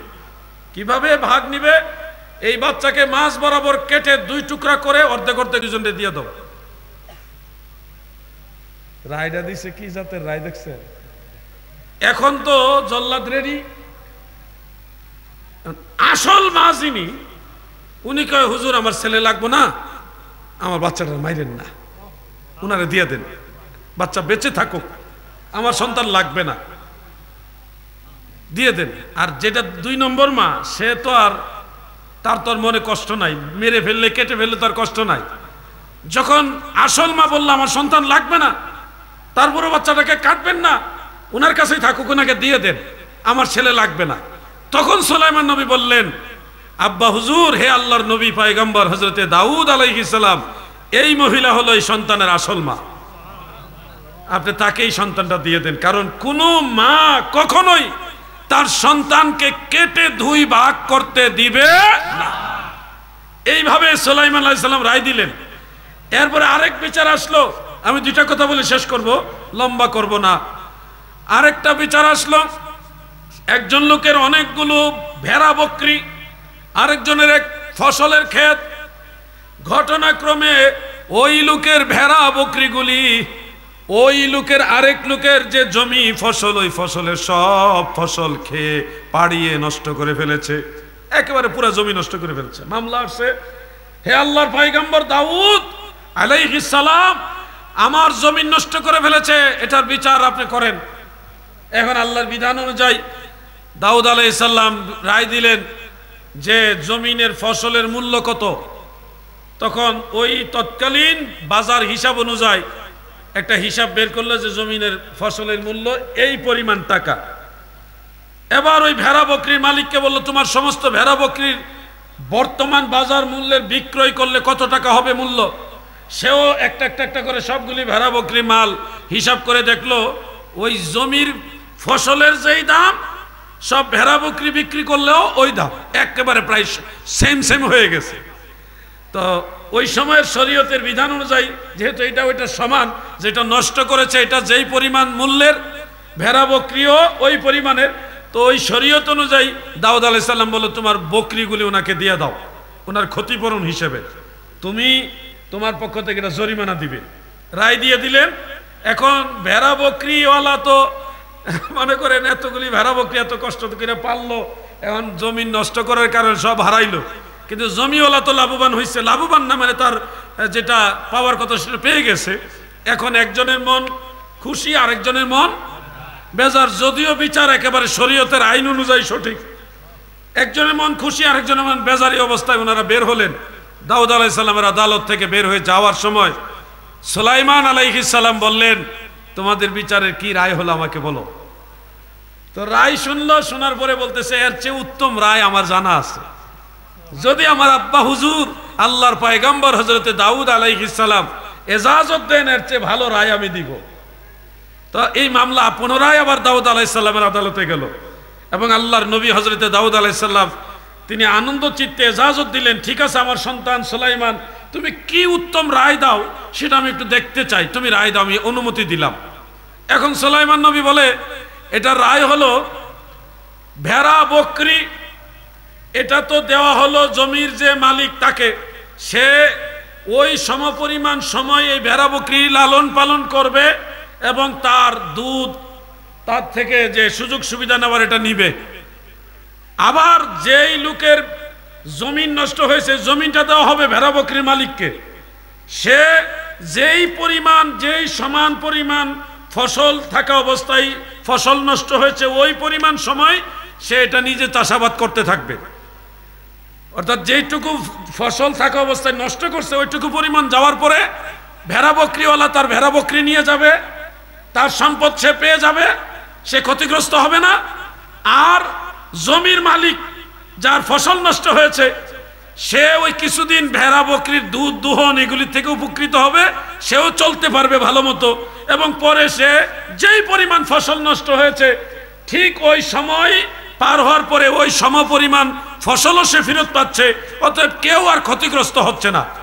ভেড়া বকরির মালিক ভেড়া বকরি ফেরত পাচ্ছে এবং বাচ্চা কাচ্চা জন্ম যেগুলি সেগুলি সহ পাইতেছে, ওনারও উপকার আসতেছে, কষ্ট করে লালন পালনও করা লাগতেছে না, জমির মালিকে লালন পালন করে দিছে। অতএব একেবারে ভেড়া বকরি থেকে যেই উপকার পাওয়ার কথা বাচ্চা সমেত সবগুলি ভেড়ার মালিকে পেয়ে গেল আর জমির মালিকে পেয়ে গেল ফসল। মাঝখানে এই সময়টা ওই ভেড়া বকরির দুধ দহন, দুধের মাধ্যমে উনি উপকার লাভ করলেন, উনিও চলতে পারলেন। রায়টা কি সুন্দর হইল না অসুন্দর হইল? সুন্দর হইল। আল্লাহর নবী হযরত দাউদ আলাইহিস সালাম খুশি হয়ে গেলেন এবং এইভাবেই নবী রাসূলরা মানুষের ফয়সালা দিতেন। আমাদের নবীর জামানায়ও একটা ঘটনা ঘটছে। সেই ঘটনাটা ছিল এরকম, কাবা ঘরে হাজরে আসওয়াদ পাথরকে প্রতিস্থাপন করবে। আরবের কুরাইশ বংশের কয়েকটা গ্রুপ হয়ে গেছে, বিশেষ করে 4টা গ্রুপ হয়েছে। প্রত্যেক গ্রুপ বলতেছে আমরা বেশি হকদার কাবা ঘরে হাজরে আসওয়াদ পাথর প্রতিস্থাপন করার ব্যাপারে। A group, B group, C group, D group, 4 group হয়েছে। 4 গ্রুপের দাবি আমরা হাজরে আসওয়াদ কাবা করে প্রতিস্থাপন করব। এখন একসাথে 4 গ্রুপ তো কাবা করে এটা প্রতিস্থাপন করতে পারতেছে না, সংঘাত লেগে গেছে। আল্লাহর হাবিব রাহমাতুল লিল আলামিন বললেন, এটার উত্তম ফায়সালা আমি রাসূলুল্লাহ তোমাদেরকে দিব। কিভাবে দিবেন? যে তোমরা একটা চাদর আনো, ওই চাদরের মাঝখানে হাজরে আসওয়াদ পাথরটা রাখো। তোমরা A group, B group, C group, D group, 4 group 4 কোনায়, চাদরের 4 কোনায় ধরো। ধরে এই হাজরে আসওয়াদ পাথর 4 গ্রুপই তোমরা তোলো এবং কাবা ঘরের কাছে নিয়ে যাও। তাইলে 4 গ্রুপই প্রতিস্থাপন হয়ে যাবে। সবাইকে ঠিকই তো, আমরা 4 গ্রুপই তো প্রতিস্থাপন করতে চাই। তো একটা চাদরের মাঝখানে পাথরটা রেখে যদি 4 গ্রুপ 4 কোনায় ধরি এবং কাবা ঘরের কাছে নিয়ে যাই, তাহলে তো 4 দলেরই যে দাবি এটা সমপরিমাণ ভাবে রক্ষা হচ্ছে। এখন নেওয়ার পরে প্রিয় নবীজি বললেন, তোমরা তো আমাকে মানলে, আমি তোমাদের 4 গ্রুপের প্রতিনিধি হিসেবে কাবা ঘরেটা রেখে দিলাম। খুশি নি? আমরা খুশি। এইভাবে প্রিয় নবীজি বিচারের রায় দিতেন। আল্লাহর হাবিব এভাবে মানুষকে সমঝোতা করে দিতেন। এজন্য ভাই আমার, যে কোনো ব্যাপারে একতরফা রায় নয়, আমরা দেখব দুই পক্ষের হক কিভাবে আদায় করে একটা রায় দেওয়া যায়, ওইভাবে আমরা সমঝোতা করব। যেমন আরেকটা গোত্রের মধ্যে অশান্তি বিরাজ করছে, ঝগড়াঝাট, মানে আরবের এমন অবস্থা ছিল আমাদের ব্রাহ্মণবাড়িয়ার মতো অবস্থা। ওখানে 10 টাকা, 2 টাকা, 5 টাকা নিয়ে ঝগড়া লাগতো। একবারে গ্রামে গ্রামে ঝগড়া, ঝগড়া না যুদ্ধ। যার যা কিছু আছে তাই নিয়ে মাঠে নেমে যেত। সরাইল, নাসিরনগর, লাখাই, ব্রাহ্মণবাড়িয়ার বিভিন্ন অঞ্চলের মানুষ যেভাবে নামে এইভাবে নামতো, যুদ্ধ লেগে যেত। তো এরকম একটা বিশাল সংঘাত প্রিয় নবীজি রাসূল আকরাম সাল্লাল্লাহু আলাইহি ওয়াসাল্লাম মীমাংসা দিবেন। এখন নবীজি হলেন আরেক গোত্রের লোক। ওই গোত্রের লোক নবীজিকে সরাসরি সর্দার মানতে গেল ঝামেলা হবে। হ্যাঁ, উনি কুরাইশ বংশের, আমরা অমুক বংশের। এই বংশীয় যে ঝামেলা, এগুলো নিয়ে আরবের মধ্যে মারাত্মক দ্বন্দ্ব ছিল। তো এই জন্য প্রিয় নবীজি বললেন, তোমাদের এই গোত্র তো সবাই আনসার। তো এই আনসার গোত্রের, আমি বেশি গজল টজল গাই না, আপনারা কি আবার বিরক্ত হন নাকি? বিরক্ত হন? আমি গজল বেশি পারিও না, আমার বুমবাস্টিং মার্কা গলা। তো এইটা দিয়ে মনে করেন গজল, আর আশা করতেছি আপনাদের ধৈর্যচ্যুতি ঘটবে না। আর রাত্র 12:30 বেজে গেছে, আমি আর 10-12 মিনিট কথা বলে আপনাদেরকে ছেড়ে দেবো, আমিও চলে যাবো ইনশাল্লাহ। না, এইটুকু ধৈর্য আপনাদের হবে তো? ধৈর্য হবে তো ইনশাল্লাহ? আমি এই বিষয়গুলি তুলে ধরার চেষ্টা করছি আমার বিষয়ের সাথে সম্পৃক্ত বিধায়। কারণ মানুষের মাঝে ন্যায় বিচার বা যে রসুলের পাককে আদর্শ অনুসরণ করে আপনি কিভাবে সমাজ পরিচালনা করবেন, মানুষের প্রতি ইনসাফ রক্ষা করবেন, এই বিষয়গুলি তুলে ধরতে হলে এই ঘটনাগুলি আপনাদের সামনে নিয়ে আসতে হবে। এই জন্য আমি এদিকে যাচ্ছি। আসুন, সবার তো একটু অলসতা আছে, রাত্র গভীর হয়েছে। এই গভীর রাত্রে আসেন আমরা দুরূদ শরীফ পড়ি, তাহলে সওয়াবও হবে, অলসতাটাও কাটবে। আল্লাহুম্মা সাল্লি আলা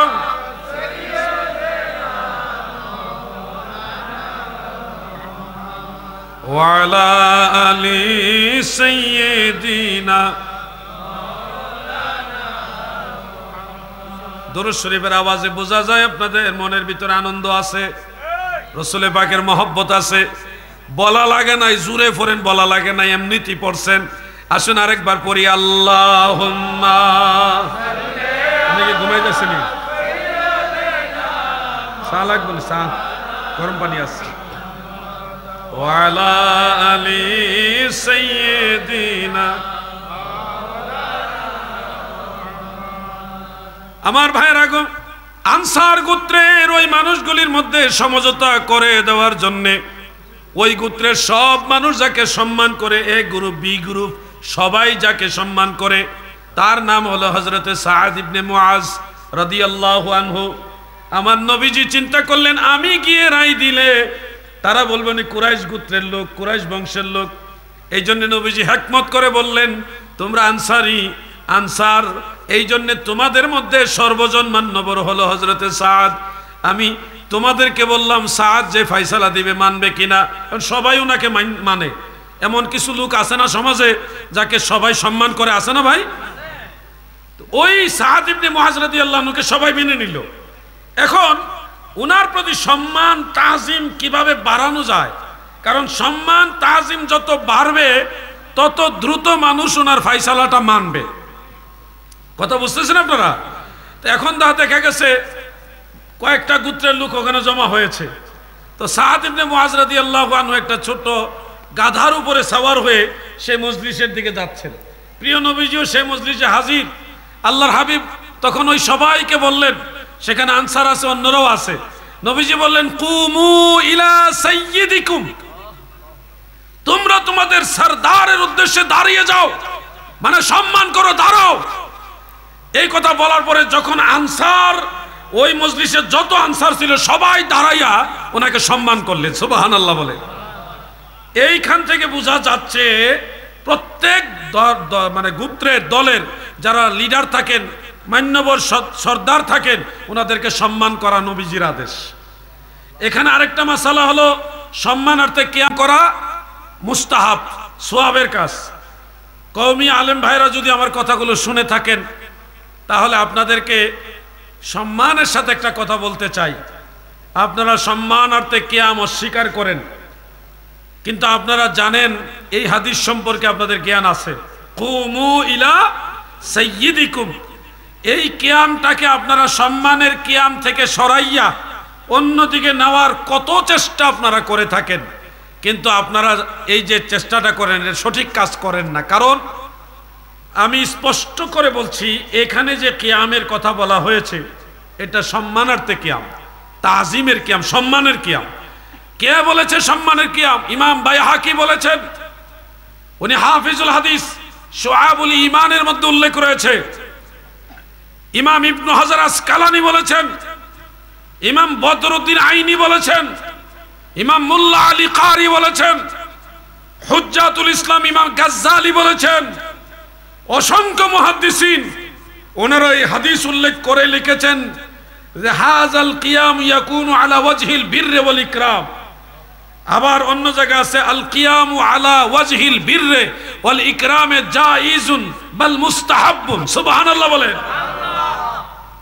সম্মানার্থে কিয়াম করা, সৎ নিয়তে কিয়াম করা জায়েজ, বরং মুস্তাহাব। আর সাদ ইবনে মুআযের প্রতি যে কিয়াম, হাযাল কিয়াম এই শব্দ ব্যবহার করে বলেছে এটা সম্মানের কিয়াম। মারহাবা বলেন। মারহাবা। কওমি আলেম ভাইরা, আপনাদের প্রতি সম্মান করে বলে যাচ্ছি, অযথা একটা জিনিস জেনে শুনে কখনো ভুল দিকে ডাইভার্ট করার চেষ্টা করবেন না। পৃথিবীর সব মুহাদ্দিসিন এটা মেনে নিয়েছে, এটা সম্মানার্থে কিয়াম, এটা তাজিমের কিয়াম। সেখানে আপনি জোর করে কেনটা উল্টাইতে যান যে উনি অসুস্থ ছিল, সাদ রাদিয়াল্লাহু অসুস্থ ছিল, এটা এই জন্যে এটা সম্মানের কিয়াম না। কখনো বলেন ইলা সাইয়্যিদিকুম আছে, সম্মানের কিয়াম হলে লি সাইয়্যিদিকুম হতো। এত বাহানা কেন দেন ভাই?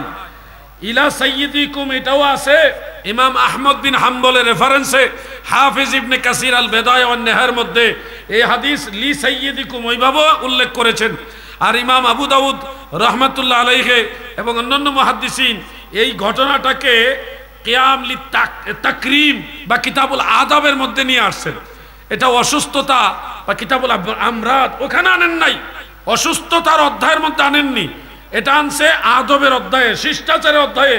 যে শিষ্টাচারের অন্যতম একটা মাধ্যম হলো কিয়াম করা, সম্মানার্থে দাঁড়ায় যাওয়া। এজন্য আমি বলবো বাড়াবাড়ি নয়। আমাদের সোনাকান্দা দরবার শরীফের একজন আলেম, তিনি কিছুদিন আগে দরবার থেকে বের হয়ে গেলেন, ওনাকে বের করে দেওয়া হয়েছে। কারণ বেশ অনেকবারই উনি আহলে সুন্নাত ওয়াল জামাতের ব্যাপারে বিভ্রান্তিমূলক বক্তব্য দিয়েছেন। একবার উনি বলেছে খাজা মঈনুদ্দিন চিশতি জান্নাতে যাবে কিনা শিউর না, নাউযুবিল্লাহি মিন যালিক। খাজা গরিবে নওয়াজ আল্লাহর ওলি, এতে কোনো সন্দেহ আছে আপনাদের? সারা পৃথিবীর সব দলের মানুষ ওনাকে আল্লাহর ওলি হিসেবে মানে, আর আল্লাহর ওলিরা জান্নাতি, এটা কোরআনের আয়াত দ্বারা প্রমাণিত। ওয়াবাশশিরিল মুমিনিনা বিআন্না লাহুম মিনাল্লাহি ফাদলান কাবীরা। হ্যাঁ, এরপরে লাহুমুল বুশরা ফিল হায়াতিদ দুনিয়া ওয়া ফিল আখিরা। কত আয়াত রয়েছে আল্লাহর ওলিরা জান্নাতি হওয়ার ব্যাপারে। উনি বলেছিল খাজা মঈনুদ্দিন চিশতি জান্নাতে যাবে কিনা গ্যারান্টি নাই। এরপরে বলেছে যে ঈদে মিলাদুন নবী এটা সকল ঈদের সেরা ঈদ, এটা নাকি ভুয়া।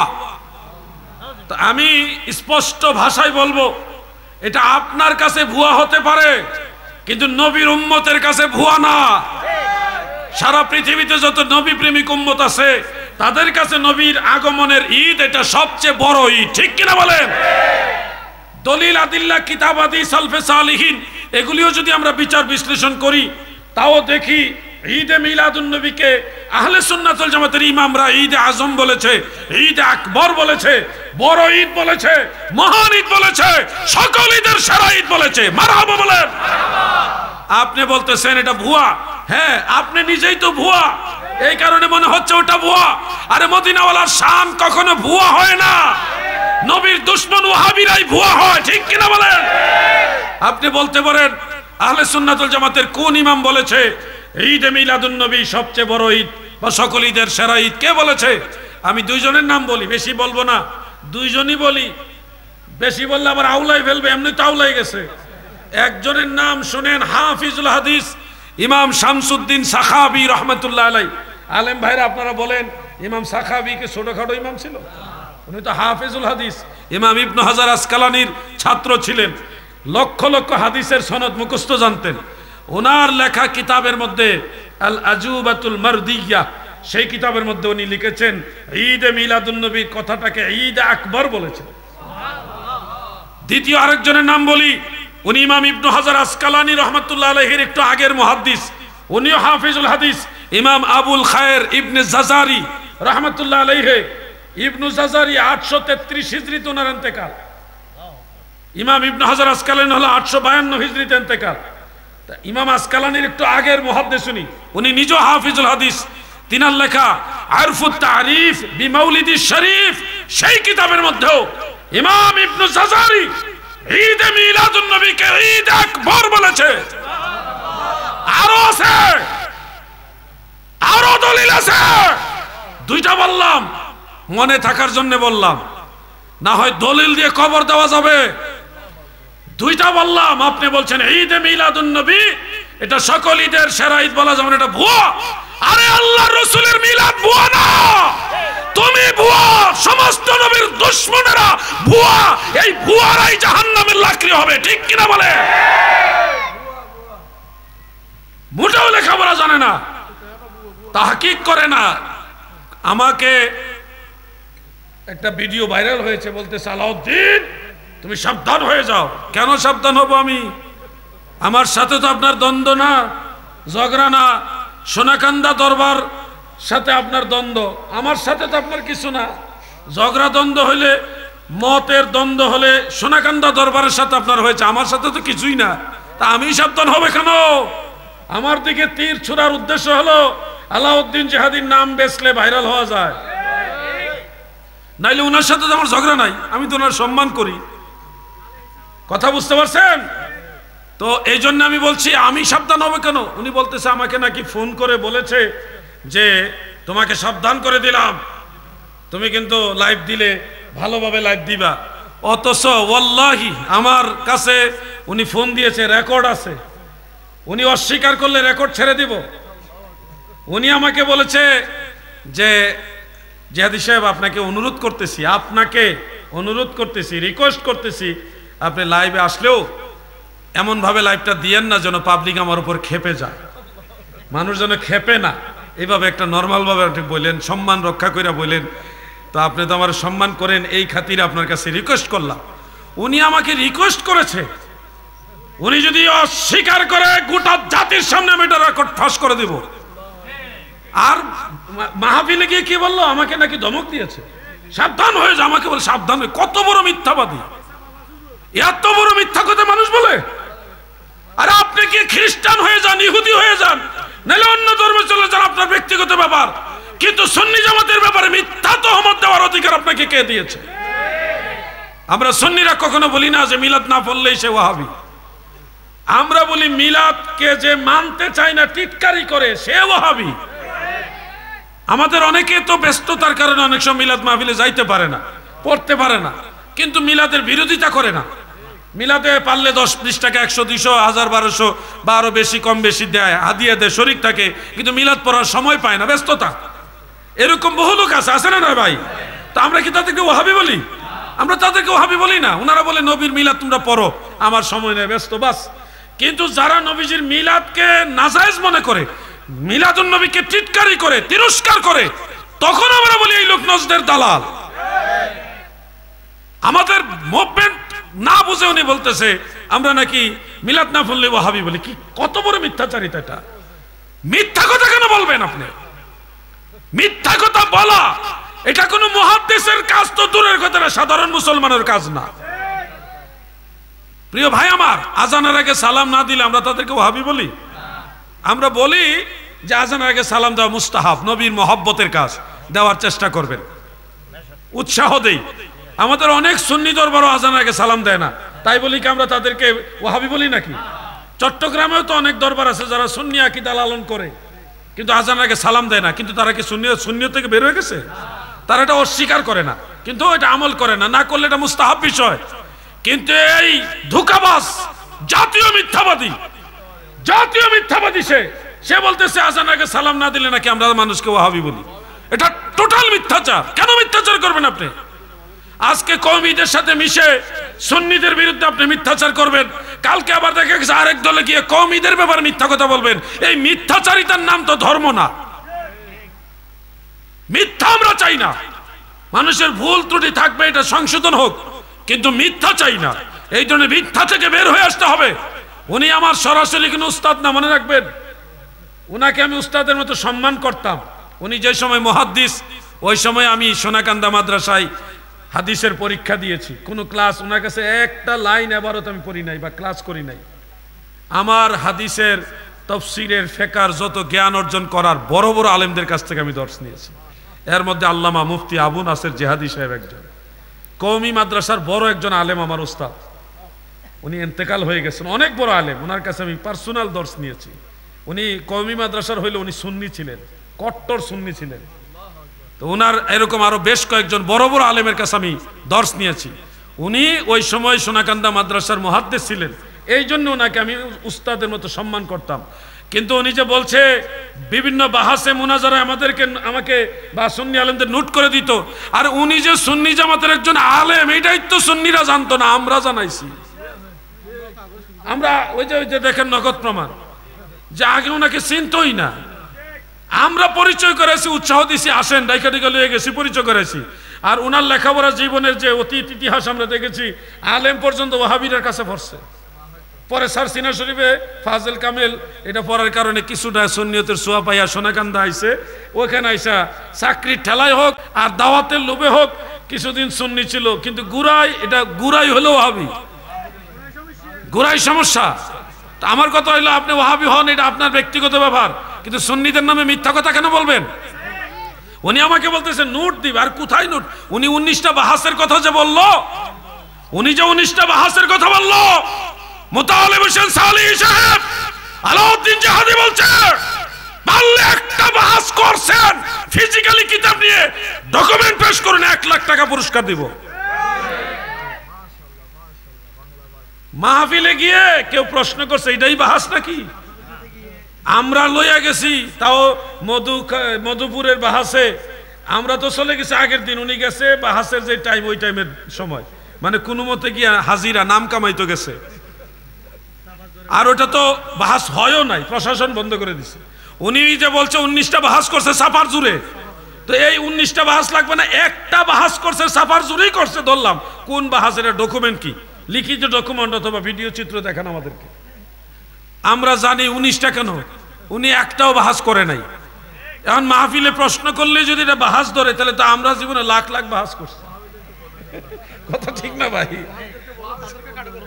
এখন উনি যে বললো ওয়াহাবিদেরকে 19টা বাহাসে চাপার জুড়ে হারাইছে, তো ওয়াহাবি আলেম যারা, উনি যে এই কথাটা বললে, তাহলে কওমি আলেমদেরকে অসম্মান করলো না? এটা কওমি আলেমরা কি এতই দুর্বল যে মুতালিব হোসেন সালির কাছে চাপার জুরের কাছে উনি ঠাইরে যাইতে হবে? এটা ওনারা অসম্মান করা হইল না? এই জন্য বলছি গরু মেরে জুতা দান, গরু মেরে জুতা দান, এগুলি করবেন না। মিথ্যাচারিতা আমরা চাই না। আমাদের কথা হলো মানুষের মধ্যে সংশোধন আসুক, ভুল ত্রুটি থাকবে, বিভ্রান্তি দূর হবে, মানুষ সবাই মিলেমিশে সুন্দরভাবে চলবে। একটা ভুল থাকলে এটা সংশোধন করে দিবেন, কিন্তু গোটা আহলে সুন্নাতুল জামাতের ব্যাপারে একটা মিথ্যা অভিযোগ দেওয়া, এটা কিন্তু অধিকার ওনার নাই। আমার জীবনে ইমান আসলে ভাই উনার আগের থেকে ইমান নাই। তো আগে মনে করেন জন্মের পরের থেকে বুঝ হইছে পর থেকে ইমান নাই, এটা হে গোষ্ঠী মাঝখানে লেবাস ধরছিল আর কি আমাদের সুন্নিদের সাথে থাইকা। তা আমরা সুন্নিরা তো উধার না, আমরা সুন্নিরা উদার, যার কারণে যে কেউ মানুষকে ভালোবাসি, গ্রহণ করে নি, জায়গা দিই। তো উনির ভিতরে যে এত বড় ঝামেলা কে জানতো? এরপরে আমি বলছিলাম তো, উনি যে বলতেছে আমাকে টোকেন দিয়েছে, নোট দিয়েছে, অথচ আমার জীবনে বহুবার ওনার কিতাব দেখাই দিয়েছি, দলিল জানে না উনি। মেশকাতের সরা মেরকাত, ওনার যে মেরকাত আছে, এই মেরকাতে বহু দলিল আমি নিজের হাতে দেখাই দিছি, উনি জানেই না। মেরকাতে যে আউলিয়া কেরাম সম্পর্কে দলিল আছে, ওনার যে রুহানি ভাবে সায়ের করে, মাজার পাকা সম্পর্কে, মাজার সংক্রান্ত যত দলিল স্পেশাল আমি দেখাই দিছি। এবং মিলাদের দলিল, কিয়ামের দলিল, কিয়াম করার দলিল হানাফি মাযহাবের কোন কিতাবে আছে, কোন ফিকহের কিতাবে আছে, হানাফি ইমামরা কিয়ামের ব্যাপারে কি বলছে, এই দলিল আমি ওনারে দেখাইছি। তো উনাই যে এগুলি বলে মিথ্যাচারিতা কেন? এরপর আমার কথা হলো, একজন আলেমের কাছ থেকে আরেকজন আলেম যদি নোট নেয়ও, এটা তো কোনো দোষের কিছু না। কি দোষের কিছু নাকি ভাই? ইলিম তো একজন আরেকজনকে দিবে নিবে, এটাই তো ইলিমের সৌন্দর্য। এটা খুঁটা দেওয়া তো হলো যে ওনার ভিতরে যে আসলে যে উনি ইলিম দেয় না, ওনার খুঁটা দিয়ে বোঝা গেছে। আল্লাহ তাদেরকে হেদায়েত দান করে, বলে না আমিন। আহলে সুন্নাতুল জামাত এই ধরনের আগাছা মুক্ত হওয়াতে আল্লাহর দরবারে শুকরিয়া আদায় করতেছে, আলহামদুলিল্লাহ। উনি আহলে সুন্নাতুল জামাতের 3টা সংগঠন, এর কোনো একটার মধ্যেও নাই, আছে নাকি ভাই? তাহলে উনি যে সুন্নি জামাতের দায়িত্বশীল লোক, কিন্তু সুন্নি জামাতের কোনো সংগঠনের সদস্য নাই, কোনো সংগঠনই নাই। সোনাকান্দা দরবারে চাকরি করত, সোনাকান্দা হুজুরের মুরিদ না, কিন্তু চাকরি করতেন। চাকরি করার সুবিধা এনারা রাখছে, কিছুদিন কাজ করছে, ওই দাওয়াত পাইবো, নাইলে তো আবার দাওয়াত পাইবো না। আর উনি হেদিকে গেছে ও দাওয়াতের আশাই। মূল ধান্দা হইল ये हाल तेरा जाल है मकसूद तेरा माल है। বুঝছেন? আমি এগুলি বলি কেন, আমরা যদি একবার চুপচাপ থাকি, এই যুবক পোলাবেন কেবো মনে হয় বেটাটা ঠিক একতরফা সিদ্ধান্ত হয়ে যাবে। এই জন্য আমি কিছু কথা বলে দিলাম, আপনাদের কি উপকার হয়েছে না? সতর্ক হইবেন, এই ধরনের কিছু ভেজাল আছে। শুনেন, কোন গুলাবি সুন্নি আমি বিশ্বাস করি না। রাগ করেন না, আবার কেডা কোন গ্রুপ জানি না। কোন গুলাবি সুন্নি আমি বিশ্বাস করি না। এখন আমার বিশ্বাস দুর্বল হয়ে গেছে এর প্রতি। এই ঘটনার পরে কোন গুলাবি আমার অনবিশ্বাস হয় না। মজার কথা হলো, গিয়াসউদ্দিন তাহিরি আর আলাউদ্দিন জিহাদিকে ইনভাইট করতেছে, আহ্বান জানাচ্ছে, আপনারাও চলে আসেন। আরে আমরা কি বলদ নি এটার মতো যে তোরা লগে যাবুগা? আমাদেরকে বলতেছে কয়টা দাওয়াত লাগবো, কয়টা মাহফিল লাগবো, আসেন আপনাদের মাহফিল দাওয়াত সব দেওয়া হবে। আরে শোনো, তোমাদের পুঁজি হলো দাওয়াত আর মাহফিল, আমাদের পুঁজি হলো মদিনাওয়ালা। ঠিক কিনা বলে? 7,000 ধন দিতে পারো, ছুঁড়ে ফেলে দিব। আকাশ চুম্বি স্বর্ণের পাহাড় দিতে পারো, ছুঁড়ে ফেলে দেব, কিন্তু মদিনাওয়ালার কদম মোবারক জড়ায় ধরবো। আমাদের ঈমান হলো মদিনাওয়ালা। তোমরা আমাদের মাহফিলের দোহাই দিবা, মাহফিলের দাওয়াতের দোহাই দিয়া কই ওয়াহাবি হইতে হবে। আরে কস কি তুই ভুল জায়গায় নক করছ, আমরা হেবেডার মতো বলদা না।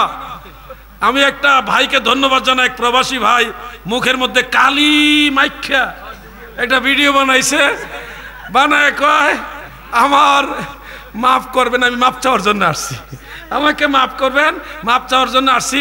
আর আমার 250 প্রোগ্রাম ছিল, আমি সব ক্যান্সেল করে দিয়েছি। আপনারা যে দাওয়াত দিয়েছেন আমার ডায়েরি ফিল আপ হয়ে গেছে, শেষে 6টা পৃষ্ঠা খালি আছে, আমাকে দাওয়াত দিবেন তো? আমি শুধুমাত্র মাপ চাওয়ার জন্য আসছি, আমি শুধুমাত্র মাপ চাওয়ার জন্য আসছি। এই লোকটাকে যদি আমি পাইতাম, আমি বুকে জড়াই ধরে কপালে একটা চুমা খাইতাম। কি যে মজা লাগছে, একবার আসল বাস্তব চিত্রটা তুলে ধরছে যে আমি মাপ চাওয়ার জন্য আসছি, শুধুমাত্র মাপ চাইতে আসে। আবার ডায়েরি 250 প্রোগ্রাম বলে ক্যান্সেল করছে। আরে ভাই, আলাউদ্দিন জিহাদিরও তো 250 প্রোগ্রাম না এক সিজনে। 4 মাস মাহফিল, কয় মাস ঘুমাই রয়েছেন নি? প্রত্যেক মাসে 30 দিন ধরেন, 4 30 কত জোরে খন? তাইলে প্রত্যেক দিন 4 মাস সব বক্তার কিন্তু একটা না মাহফিল থাকে না। আলহামদুলিল্লাহ আমার বেশি থাকে একটু।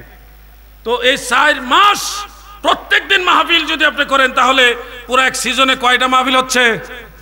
120টা। আর যদি প্রত্যেক দিন 2টা করে হয়, তাহলে কতটা হয়? 250 তো হয় না, 250 হয়নি ভাই। আপনাদের চট্টগ্রামের বক্তা যারা, তারা হয়তো 2টা করে, কিন্তু আউটে অন্যান্য ডিস্ট্রিক্টে একদিনে 2টা মাহফিল করা কঠিন ব্যাপার, সম্ভব না। কারণ যেই মাহফিল যেই এলাকা হয় আর আশেপাশে অন্য মাহফিল করতে সামাজিকভাবে দেয় না, বলে আমাদের মাহফিলের পরের দিন তোমরা করো, নাহলে আগের দিন করো। এইভাবে ম্যাচিং করে মাহফিল করা হয়, ওইখানে জনসমাবেশ বেশি হয়। আর আপনাদের এই গ্রামে ওই মহল্লা মানে চলছে আর কি। চট্টগ্রামের হিসাব আর অন্য হিসাব এক না। তো এই জন্য আপনি ধরে নিয়েই উনি যে বললো 250 প্রোগ্রাম মিস করছে, ক্যান্সেল করছে, এইটাও একটা টাটকা মিথ্যা কথা। মানুষ এত বড় মিথ্যাবাদী হয়? গিয়াসউদ্দিন তাহিরি জিগাইবেন, তার এক সিজনে 250 মাহফিল হয়নি। উনি আমার জানা মতে মাসে 8-10টা 12টা মাহফিল করতো মাসের ভিতরে, উনি 250 মাহফিল ক্যান্সেল করছে। মানুষ কত বড় মিথ্যাবাদী। আবার আমি শুধুমাত্র ক্ষমা চাইতে আসছি, শুধুমাত্র মাফ চাইতে আসছি, আবার পরে কয় আমার ডায়েরি 6 পৃষ্ঠা খালি আছে। তাহলে এটা কেমন কথা? উদ্দেশ্যটা তো ডায়েরি, উদ্দেশ্য কি? ওই যে ये हाल तेरा जाल है मकसूद तेरा माल है। আসলে দেখবেন চেহারাটা নষ্ট হয়ে গেছে। এটা আগে আসিল কালা, তাও ভালো লাগতো, যে সুন্নিদের সাথে চলতো, একটু একটু ভালো লাগতো, কালা হইলেও ভালো লাগতো একটু, চেহারার মধ্যে নূর আসিল। আর এখন চেহারাটা এমন বিশ্রী লাগে, মানে ডাইরেক্ট ইবনে আব্দুল ওহাব নজদির থেকে ফায়েজ ওয়ারেদ হইতেছে, একবারে নজদি চেহারার মতো কালা, আবার বিশ্রীও লাগে। এই জন্য বলছি, হেদায়েত যদি কপালে না থাকে এটা তার জন্য বদনসিব। সোনাকান্দা দরবার একটা আল্লাহর ওলির দরবার, এমন একটা দরবারে সে থাকতে পারলো না, আল্লাহর ওলির দরবারে, এটা তার জন্য একটা বদনসিব না? সুন্নি মুসলমান শোনো, আমরা বেরলভী মসলকে, আলা হজরতের মসলক কিন্তু বহুত বেজাল সুন্নি ঢুকে গেছে। নূরের তৈরি মাটির তৈরি এখন আলা হজরত মসলকের লাগে আমার ঝগড়া করন লাগে। এগুলি কিন্তু আপনারা চিন্তা করতে হইব, নাহলে কিন্তু পরে কুবাইলাম ওই ডাইরেক্ট, কোনো চেহারা দেখতাম না। নবীজিকে যারা মাটির তৈরি প্রমাণ করতে চাইব, একবারে ডাইরেক্ট অ্যাকশন কুপামু। মাটির ব্যবসা করার কোনো সুযোগ। আপনি যদি আমি আলা হজরত মসলক না, এটা আরেক মুতালেব, এটা আরেক মুতালেব, এটা 2 দিন পরে বড় একটা দল লয়, ওহাবিদের লোক নিয়ে আবার মিলে যায়, আবার ডর লাগে। এই জন্য বলছি, নবীজির নূরের ব্যাপারে, সুন্নি আকীদার ব্যাপারে কোনো কনসিডার চলবে। আল্লাহ তাআলা আমাদের সবাইকে আহলে সুন্নাত ওয়াল জামাতের পথে কবুল করুক, বলেন আমিন। এই যে নূরের তৈরির পক্ষে একটা বই আছে, বইটা আপনারা রেখে দিতে পারেন, 200 টাকা হাদিয়া। নবীজি নূর, আউয়াল মাখলুক এবং আপাদমস্তক নূর, নবীজি নূরের তৈরি, নূরে মুজাসসাম, এই যত দলিল লাগবে এটা সংগ্রহ করে রেখে দেন। যারা মানে না তাদেরকে বইটা গিফট করেন, মানবে ইনশাআল্লাহ। শাইখুল হাদিস আব্দুল মালেক সাহেব, বর্তমানে বাইতুল মুকাররমের সম্মানিত খতিব সাহেব, ওনার প্রথম একটা বই বের হয়েছিল, প্রচলিত জাল হাদিস। ওই বইয়ের মধ্যে তিনি লিখেছিলেন নবীজি মাটির তৈরি। যখন আমি আবার এই বই লিখে দিলাম, পাল্টা জবাব আসলো, শহীদুল্লাহ বাহাদুর জবাব দিল, তখন উনি আবার মাটির তৈরি শব্দটা কাইটা দিছে। আলেম তো, কোরআন হাদিস তো বুঝে, তো এই জন্য দলিল যখন যায় তখন সবার ভিতরে একটা ধাক্কা লাগে। এই জন্য আমরা বলবো, আপনারা নিজেরা তো মানেন, যারা মানে না তাদেরকে একটা বই গিফট করেন, তাহলে দেখবেন এটাও একটা খেদমত। সুন্নিয়ত প্রচার প্রসারে আপনারা সহযোগিতা করুন, এটা চাই। ইউটিউবের, ফেসবুকের যত ভাইয়েরা আসছেন, কথা যেমনি খুশি এমনি প্রচার করবেন। আগেরটা পরেরটা আগে নিয়ে একটা ফেস লাগাইবেন না, খবরদার করে দিলাম, ঠিক আছে নি ভাই? আপনাদের কল্যাণ কামনা করি। আমরা সুন্নি আলেমরা কখনো ইউটিউবার যারা আছে তাদের সাথে খারাপ ব্যবহার করি না, আপনাদের জন্য দোয়া করি, কিন্তু ফেস লাগাইয়েন না আর কি, হ্যাঁ? তাহলে কিন্তু দোয়াটা মিস হয়ে যাবে। আর ওয়াহাবিরা বদদোয়া দিলে লাগে না, এটা শিওর। আমরা বদদোয়া দিলে কিন্তু লাগবো, আমরা মদিনাওয়ালার গোলাম। অতএব আপনারা প্রচার করবেন। তো গিয়াসউদ্দিন তাহিরি সাহেবের গাড়ির একটা গ্লাস ভাঙছিল, দেখা কি যে একটা খুশি হয়েছিল।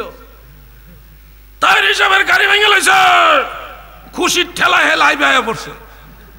তারা ধরছে বাংলাদেশের ইসরায়েল যারে কয়, বাংলাদেশের ইসরায়েল যে এলাকাটাকে বলে, মানে ওয়াহাবির গুডাউন, এর দলের এলাকা, ওইখানেই তারে দইরা দুলাই করে দিছে, টাকা পয়সা মোবাইল শুদ্ধ রেখে দিছে। তাহলে এটা একটা নগদ বিচার না? নবীর গোলামদের সাথে বেয়াদবি করো না, করলে কিন্তু নগদ বিচার পাইয়া যাইবা। আল্লাহ যেন তাদেরকে বোঝার মতো জ্ঞান দান করে, বলেন আমিন। সবাই বলেন আমিন। রাত্র 1টা হয়ে গেছে, আমি ভাবতে পারি না এত সময় কথা বলবো। তবে আলোচনা শুনছেন, অনুরোধ করে যাচ্ছি নামাজ কাজা করবেন না। যত ভাইয়েরা আসছেন, মাহফিলের আয়োজক যারা আছেন, আয়োজক সহ সবাইকে বলছি 5 ওয়াক্ত নামাজ আদায় করবেন। ভাই আমার, নামাজ ছাড়া কোনো রাস্তা নাই। হাসরের ময়দানে সবার আগে আল্লাহ নামাজের কথা জিজ্ঞাসা করবে। অতএব আপনাদেরকে অনুরোধ করে যাচ্ছি, নামাজ কাজা করবেন না দাদু, নামাজ 5 ওয়াক্ত পড়বেন। যুবক ভাইদেরকে বলছি, মা বাবার সাথে খারাপ ব্যবহার করিও না। তোমাদেরকে নিয়ে আমরা বড় চিন্তিত। তোমাদের মতো একজন সুদর্শন যুবক মাকে জবাই করে ফ্রিজের ভিতরে রেখে দিয়েছে। কেন? তার প্রেমিকাকে 500 টাকা দিয়ে একটা কিছু গিফট করবে, মা কেন ওই টাকা দিল না? এই জন্য মাকে হত্যা করে ফ্রিজের মধ্যে রেখে দিয়েছে। কোথায় যাচ্ছ তোমরা? ও যুবক ভাইরা, কোথায় যাচ্ছ তোমরা? এমনিতে জাতীয় পর্যায়ে অনেক বড় একটা ক্ষতি তোমরা করেছো। আরো পরে বুঝবা, এই দিন না, আরো দিন আছে। এই দিনে টেনে নিবে সেই দিনের কাছে। আমি সুন্নিদেরকে একটা কথা বলি, রাজনীতির দৃষ্টিতে নিবেন না। আপনারা সুন্নি যারা যতই চেষ্টা করেন যে না আমরা এই দল না, আপনারা এই দলই, ওয়াহাবিরা আপনারা এইটাই ধরে, জীবনও আপনাদেরকে বিশ্বাস করাইতে পারবেন না তাদেরকে। যদি আসমানতে ফেরেশতা এসে কয় যে এই সুন্নিটা এই দল না, তারপর হেরা বিশ্বাস করতো না। অতএব আপনারা মাজারপন্থী মনে রাখেন, ওলি আল্লাহ পন্থী সাবধান। আপনি সিটাং দিয়ে সারা দেশ চিন্তা করেন না, কোনো আন্দোলনে লাভ মেরে নেমে যাবেন না, একক সিদ্ধান্ত কোনো কিছু করবেন না। সাংগঠনিক সিদ্ধান্ত আমরা একসাথে কাজ করব, সবাই মিলে কাজ করব। 10 মিলে করি কাজ, হারি জিতি না হিলাস। ভাই আমার, দেশ ভালো থাকলে আমরা সবাই ভালো থাকব। এখন দেশের এমন পরিস্থিতি হয়েছে, থানার ওসি পর্যন্ত নিজেকে নিরাপদ মনে করে না। কোথায় গেছে দেশ আপনার? বাংলাদেশ আপনার আমার মাতৃভূমি। জিজ্ঞাসা ওসি সাহেব যে আপনি নিরাপত্তা মনে করেন কিনা। ভালো একটা অভিযানে গেলে সেনাবাহিনী ছাড়া কোনো পুলিশ যাইতে সাহস করে না। তাহলে কোথায় গেছে দেশ? ইঙ্গিতে যে কটা কথা বলার বলছি, সামনের দিনগুলি ভালোভাবে চিন্তা করে সিদ্ধান্ত নেবেন, নাইলে কিন্তু এমন মাইর খাইবেন, পাইছিরে পাইছিরে পাইছিরে খালি কইবেন, ছুড়াইবার কেউ থাকতো না। ওই যে একজনে একটা ছেলে, আর ওই যে কি জানেন রাজীব নাকি জাহাঙ্গীরনগর বিশ্ববিদ্যালয়ের একটা ছেলে মারা গেছিল না, মেরে ফেলছিল। আরে জানেন না নাকি আপনারা? হ্যাঁ, না আবু সাইদ না, আরে কয়দিন আগে মারা গেল, মেরে ফেললো, ভাত খাওয়াইয়া মারলো যে। তুফাজ্জলকে যারা মারছে তাদের একজনকে পুলিশে জিজ্ঞাসা করছে তুমি কেন মারছো, তোমার সাথে কি করছে সে? কোন সবাই মারতেছে, আমিও মারছি, আমি আবেগে মারছি। সবাই মারতেছে এই জন্য সে মারছে, এ বলে আবেগে মারছে। এত আবেগ কেন আপনাদের? ওই যে নবীজির হাদিস যে কিয়ামতের আগে মানুষটাকে কেন মারতেছে সে জানবে না তাকে কেন মারা হচ্ছে, এবং যারা মারছে তারাও জানবে না কেন মারতেছে। এটা কিয়ামতের আলামত, কিয়ামতের আলামত। অতএব আপনাদেরকে একটা সৎ পরামর্শ দিয়ে যাচ্ছি, শুনুন। আহলে সুন্নাতুল জামাতের লিডার পারসন যদি কোনো নির্দেশনা না দেয়, কোনো একটা ব্যাপার আপনি হেজিটেশন বুক করেন, কি করবেন আপনি টেনশন করতেছেন, এটার মধ্যে যাওয়া উচিত কিনা, এটার মধ্যে সম্পৃক্ত হওয়া উচিত কিনা, এই ধরনের যদি পরিস্থিতি হয় তাহলে একটা হাদিস শরীফ আমল করবেন। আমি কি বলবো হাদিস শরীফটা? রাসূল পাক সাল্লাল্লাহু আলাইহি সাল্লাম এই জামানার এই যে কাহিনীগুলি হবে এগুলি বর্ণনা দিলেন। ফিতনার বর্ণনা দেওয়ার পরে সাহাবীরা বলল, ইয়া রাসূলুল্লাহ, আমরা তখন কি করব, আমাদের করণীয় কি হবে? নবীজি 2টা আদেশ দিলেন। 1 নম্বর হলো জবান বন্ধ রাখবেন, জবান বন্ধ, ইয়েস নট কিছু বলার দরকার না, আপনি জানেনই না, আপনি ঘরে বসে আল্লাহ বিল্লাহ করবেন। 2 নম্বর হলো ওই ধরনের পরিস্থিতি যদি এলাকায় হয় ঘর থেকে বের হবেন না, এমনকি জামাতে নামাজ পড়তেও যাবেন না। হাদিস বলবেন যে হ্যাঁ জামাতে যাইতে না, জিও হাদিস খালি জামাতের ফজিলত পড়লে হবে না। জামাতে নামাজ পড়া ফজিলত আছে, হাদিস আছে, কিন্তু জামাতে একটা সময় যাইতে নবীজি বলছে জামাত থেকে বিরত থাকবে, ঘরে নামাজ পড়বে। ওই হাদিস আপনাকে পড়তে হবে। জীবনে লাখ লাখ হাদিসের সনদ নিয়ে গাড়াগাড়ি করছি, এমন হাদিস জানি যেগুলি ওয়াজ করলে আপনারা আমার বিরুদ্ধে লাগে যাবেন। এই জন্য বলছি এই সময়ে জবান বন্ধ রাখবেন, আর ফিতনার আশঙ্কা থাকলে ঘর থেকে বের হবেন না। ঘরেই স্ত্রী ছেলে মেয়ে নিয়ে চলবেন, ব্যবসা প্রতিষ্ঠানে চুপচাপ যাইবেন, চুপচাপ চলে আসবেন, কোনো কিছুতে নাক গলাইতে যাবেন না, সময় ভালো না। আরেকটা কথা বলি, এটা বললেও সমস্যা হইতে পারে, কারণ হলো অনেক সত্য কথা বলা যাবে না। শাহ নেয়ামতুল্লাহ কাশ্মীরি রহমতুল্লাহ আলাইহি একজন আল্লাহর ওলি ছিল, আজ থেকে 900 বছর আগে। তিনার কিছু ভবিষ্যৎবাণী আছে। ওনার ভবিষ্যৎবাণীর একজন ব্যক্তির সময়কাল আসার ইঙ্গিত করেছিলেন। ওই ব্যক্তির নামের প্রথম অক্ষর শিন, শেষের অক্ষর নুন। কি নাম আমি জানি না, উনি এভাবে বলছেন, আপনারা বুঝে নিয়ে। প্রথম অক্ষর শিন, শেষ অক্ষর নুন। ওই লোক যখন এই বাংলাদেশ মুসলিম অধ্যুষিত ভূখণ্ডের নেতৃত্ব দিবে, প্রকাশ্যে হোক অপ্রকাশ্যে হোক, যখন নেতৃত্ব দিবে, তখন এই দেশটা মুসলমানদের আন্ডারে থাকবে না। এটা বাইরে মুসলমান বুঝাবে, কিন্তু পুরোটাই চলে যাবে বিধর্মীদের হাতে। পুরো দেশটাই তখন বিধর্মীদের হাতে থাকবে। আমি জানি না ওই সময়টা কি এটা নাকি সামনে, বুঝে শুনে চলবেন। আমরা এমন অনেক কিছু আল্লাহ পাকের দয়ায় ওলি আল্লাহদের উসিলায় জানি, যেগুলি আমরা বললেও বিপদ হবে। এই সময় যদি আমরা বলি, বিপদ হয়ে যাবে আমাদের। এজন্য ফিতনা চাই না, খুব সাবধান। আহলে সুন্নাত ওয়াল জামাতের লিডার পারসন যারা আছেন, আল্লামা কাজী মঈনুদ্দিন আশরাফি হুজুর আছেন, আল্লামা সৈয়দ বাহাদুর শাহ মুজাদ্দিদি আলাহাবিদি হুজুর আছেন, আল্লামা সাহেব কেবলা সিরাজনগরী আছেন, আমাদের মুরব্বী আছে না নাই? আমাদের মুরব্বীরা সিদ্ধান্ত যেটা দিবে আমরা ওইটা মানব। এককভাবে কোনো কিছু করতে যাবেন না। সময় যখন যেটা করেন সেটা সবাই মিলেমিশে করবেন। আপনারা কি বেজার হয়েছেন এই কথাগুলো? আমি আপনাদের কল্যাণ চাই, আপনারা ভালো থাকুন, এটাই চাই। আপনাদের সন্তানরা ভালো থাকুক, এটা চাই। যুবকদেরকে বলছি, ভাই তোমরা একটু নিজেদেরকে কন্ট্রোল করো, মুরব্বীদেরকে মান্য করো। যারা সিনিয়র, তারা তোমার চেয়ে বয়সে বড়, জ্ঞানে বড়, অভিজ্ঞতায় বড়, তাদেরকে ফলো করো, তাদেরকে অনুসরণ করো। তোমরা নিজেরা নেতৃত্ব দিতে যাও না, কারণ তোমরা বাস্তবতা সম্পর্কে অনেক কিছু জানো না। তোমরা দেখবা বাহ্যিক একটা প্রেমের বশে পড়ে এমন একটা ভুল কাজ করে ফেলবা, যেটা গোটা জাতি তখন এটা বহন করা লাগবে। মুরব্বীদেরকে মান্য করে, মুরব্বীদের সাথে পরামর্শ করে সিদ্ধান্ত নিবা।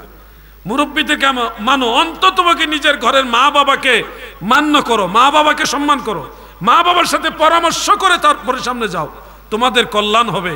আল্লাহ সবাইকে বোঝার, ভালো থাকার তৌফিক দান করুক, আমিন। আমার আলোচনা এখানে ইতি টানলাম, আর বক্তা আসেনি তো কিয়াম শরীফ আসেন, দাঁড়ায় নবীজিকে সালাম জানাইয়া নবী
أصحاب نبي شهداء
तैयब शाह मुर्शिदी हजरत क़िबला क़ौसा फिर शाह रौनों के आले सुन्नत पहला को सलाम मुस्तफा जाने रहमत पहला को सलाम शमे बज में हिदायत पहला को सैयदा औलिया के मिला वो से मज बंदार आला हज़रत शहर बगला आका मुस्तफ़िज़ुर-रहमान शाह जिनके हर आका सुन्नते मुस्तफा ऐसे पीरे तरीक़त पहला को सलाम मुस्तफा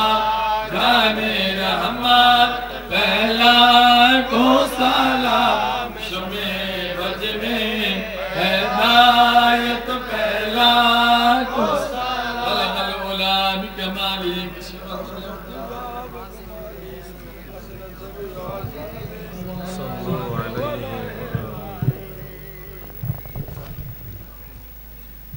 لم تغفر لنا وترحمنا لنكونن من الخاسرين ربنا اغفر لي ولوالدي وللمؤمنين يوم يقوم الحساب اے رب العالمين মেহেরবান মালিক আমরা গুনাহগার পাপী নালায়েকের দল হযরতে শাহ সুফি মাওলানা সৈয়দ মুস্তাফিজুর রহমান শাহ রহমাতুল্লাহ আলাইহির বাড়িতে তিনার মাজার শরীফের পাশে আজকের এই সুন্নি মহাসম্মেলনে হাজির হয়ে গভীর রজনীতে বড় আশা করে আপনার রহমতের দুয়ারে ভিক্ষার হাত উঠাইছি আল্লাহ আল্লাহ এই মাহফিল আমাদের হাজিরা সকলের সার্বিক সহযোগিতা কবুল করেন বহু গুণে সওয়াব বাড়ায়া সোনার মদিনায় জিন্দা নবীজির রওজা মুবারকে হাদিয়া পৌঁছায়া দেন আল্লাহ तमाम साहबाए कराम शुहदाए कराम अहले बैতুল হুজুর शुहदाए কারবালা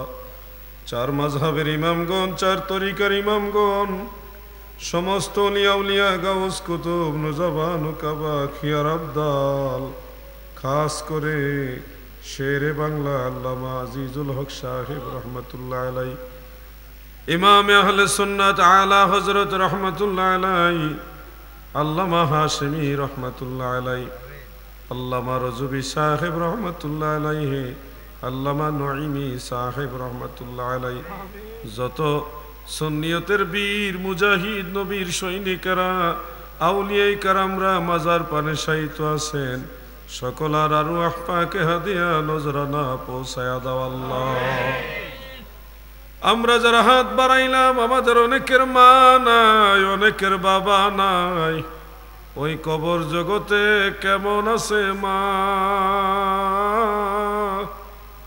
আহারে মা মারে মা ওই মা জননী যার কবরে আযাবে গ্রেফতার হয়ে গেছে মালিক দয়ার গুণে মা বাবাকে মাফ করে জান্নাতের মেহমান বানায়া দেন আল্লাহ দাদা দাদি নানা নানি ভাই বোন আপনজন আত্মীয় স্বজন এলাকাবাসী গ্রামবাসী প্রতিবেশী যারা পরিমাণ ঈমান লইয়াও যারা কবরে শুয়ে গেছে মেহেরবানি করে সবাইকে মাফ করে দেন আল্লাহ আমাদের জীবনের জানা অজানা সমস্ত গুনাহ খাতা মাফ করে দেন আল্লাহ আল্লাহ গো অনেকে অসুস্থ মেহেরবান মালিক আপনি হাকিমের হাকিম আপনি ডাক্তারের ডাক্তার আপনি দয়া করলে পৃথিবীর কোনো ডাক্তার লাগবে না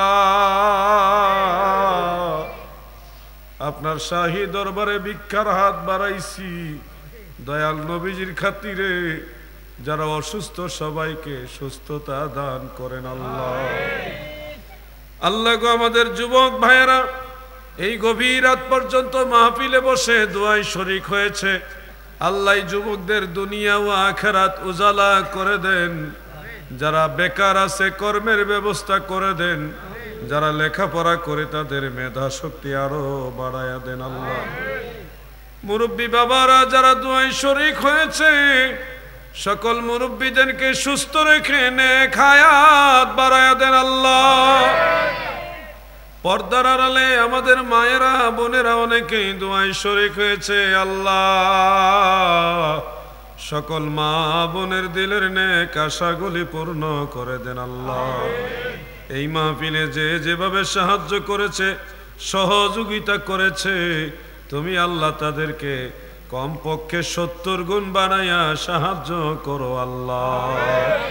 ওলামাই কারাম গভীর রাত পর্যন্ত মাহফিলে বসে আছে, তিনাদেরকে নবীর ওয়ারিস হিসেবে কবুল করো আল্লাহ। গই মাহফিলের উসিলা এলাকার ঘরে ঘরে রহমত নাজিল করো। সুবহান রাব্বিকা রাব্বিল ইজ্জাতি আম্মা ইয়াসিফুন ওয়া সালামুন আলাল মুরসালিন ওয়াল হামদুলিল্লাহি রাব্বিল আলামিন বিহাক্কি লা ইলাহা ইল্লাল্লাহু মুহাম্মাদুর রাসূলুল্লাহ।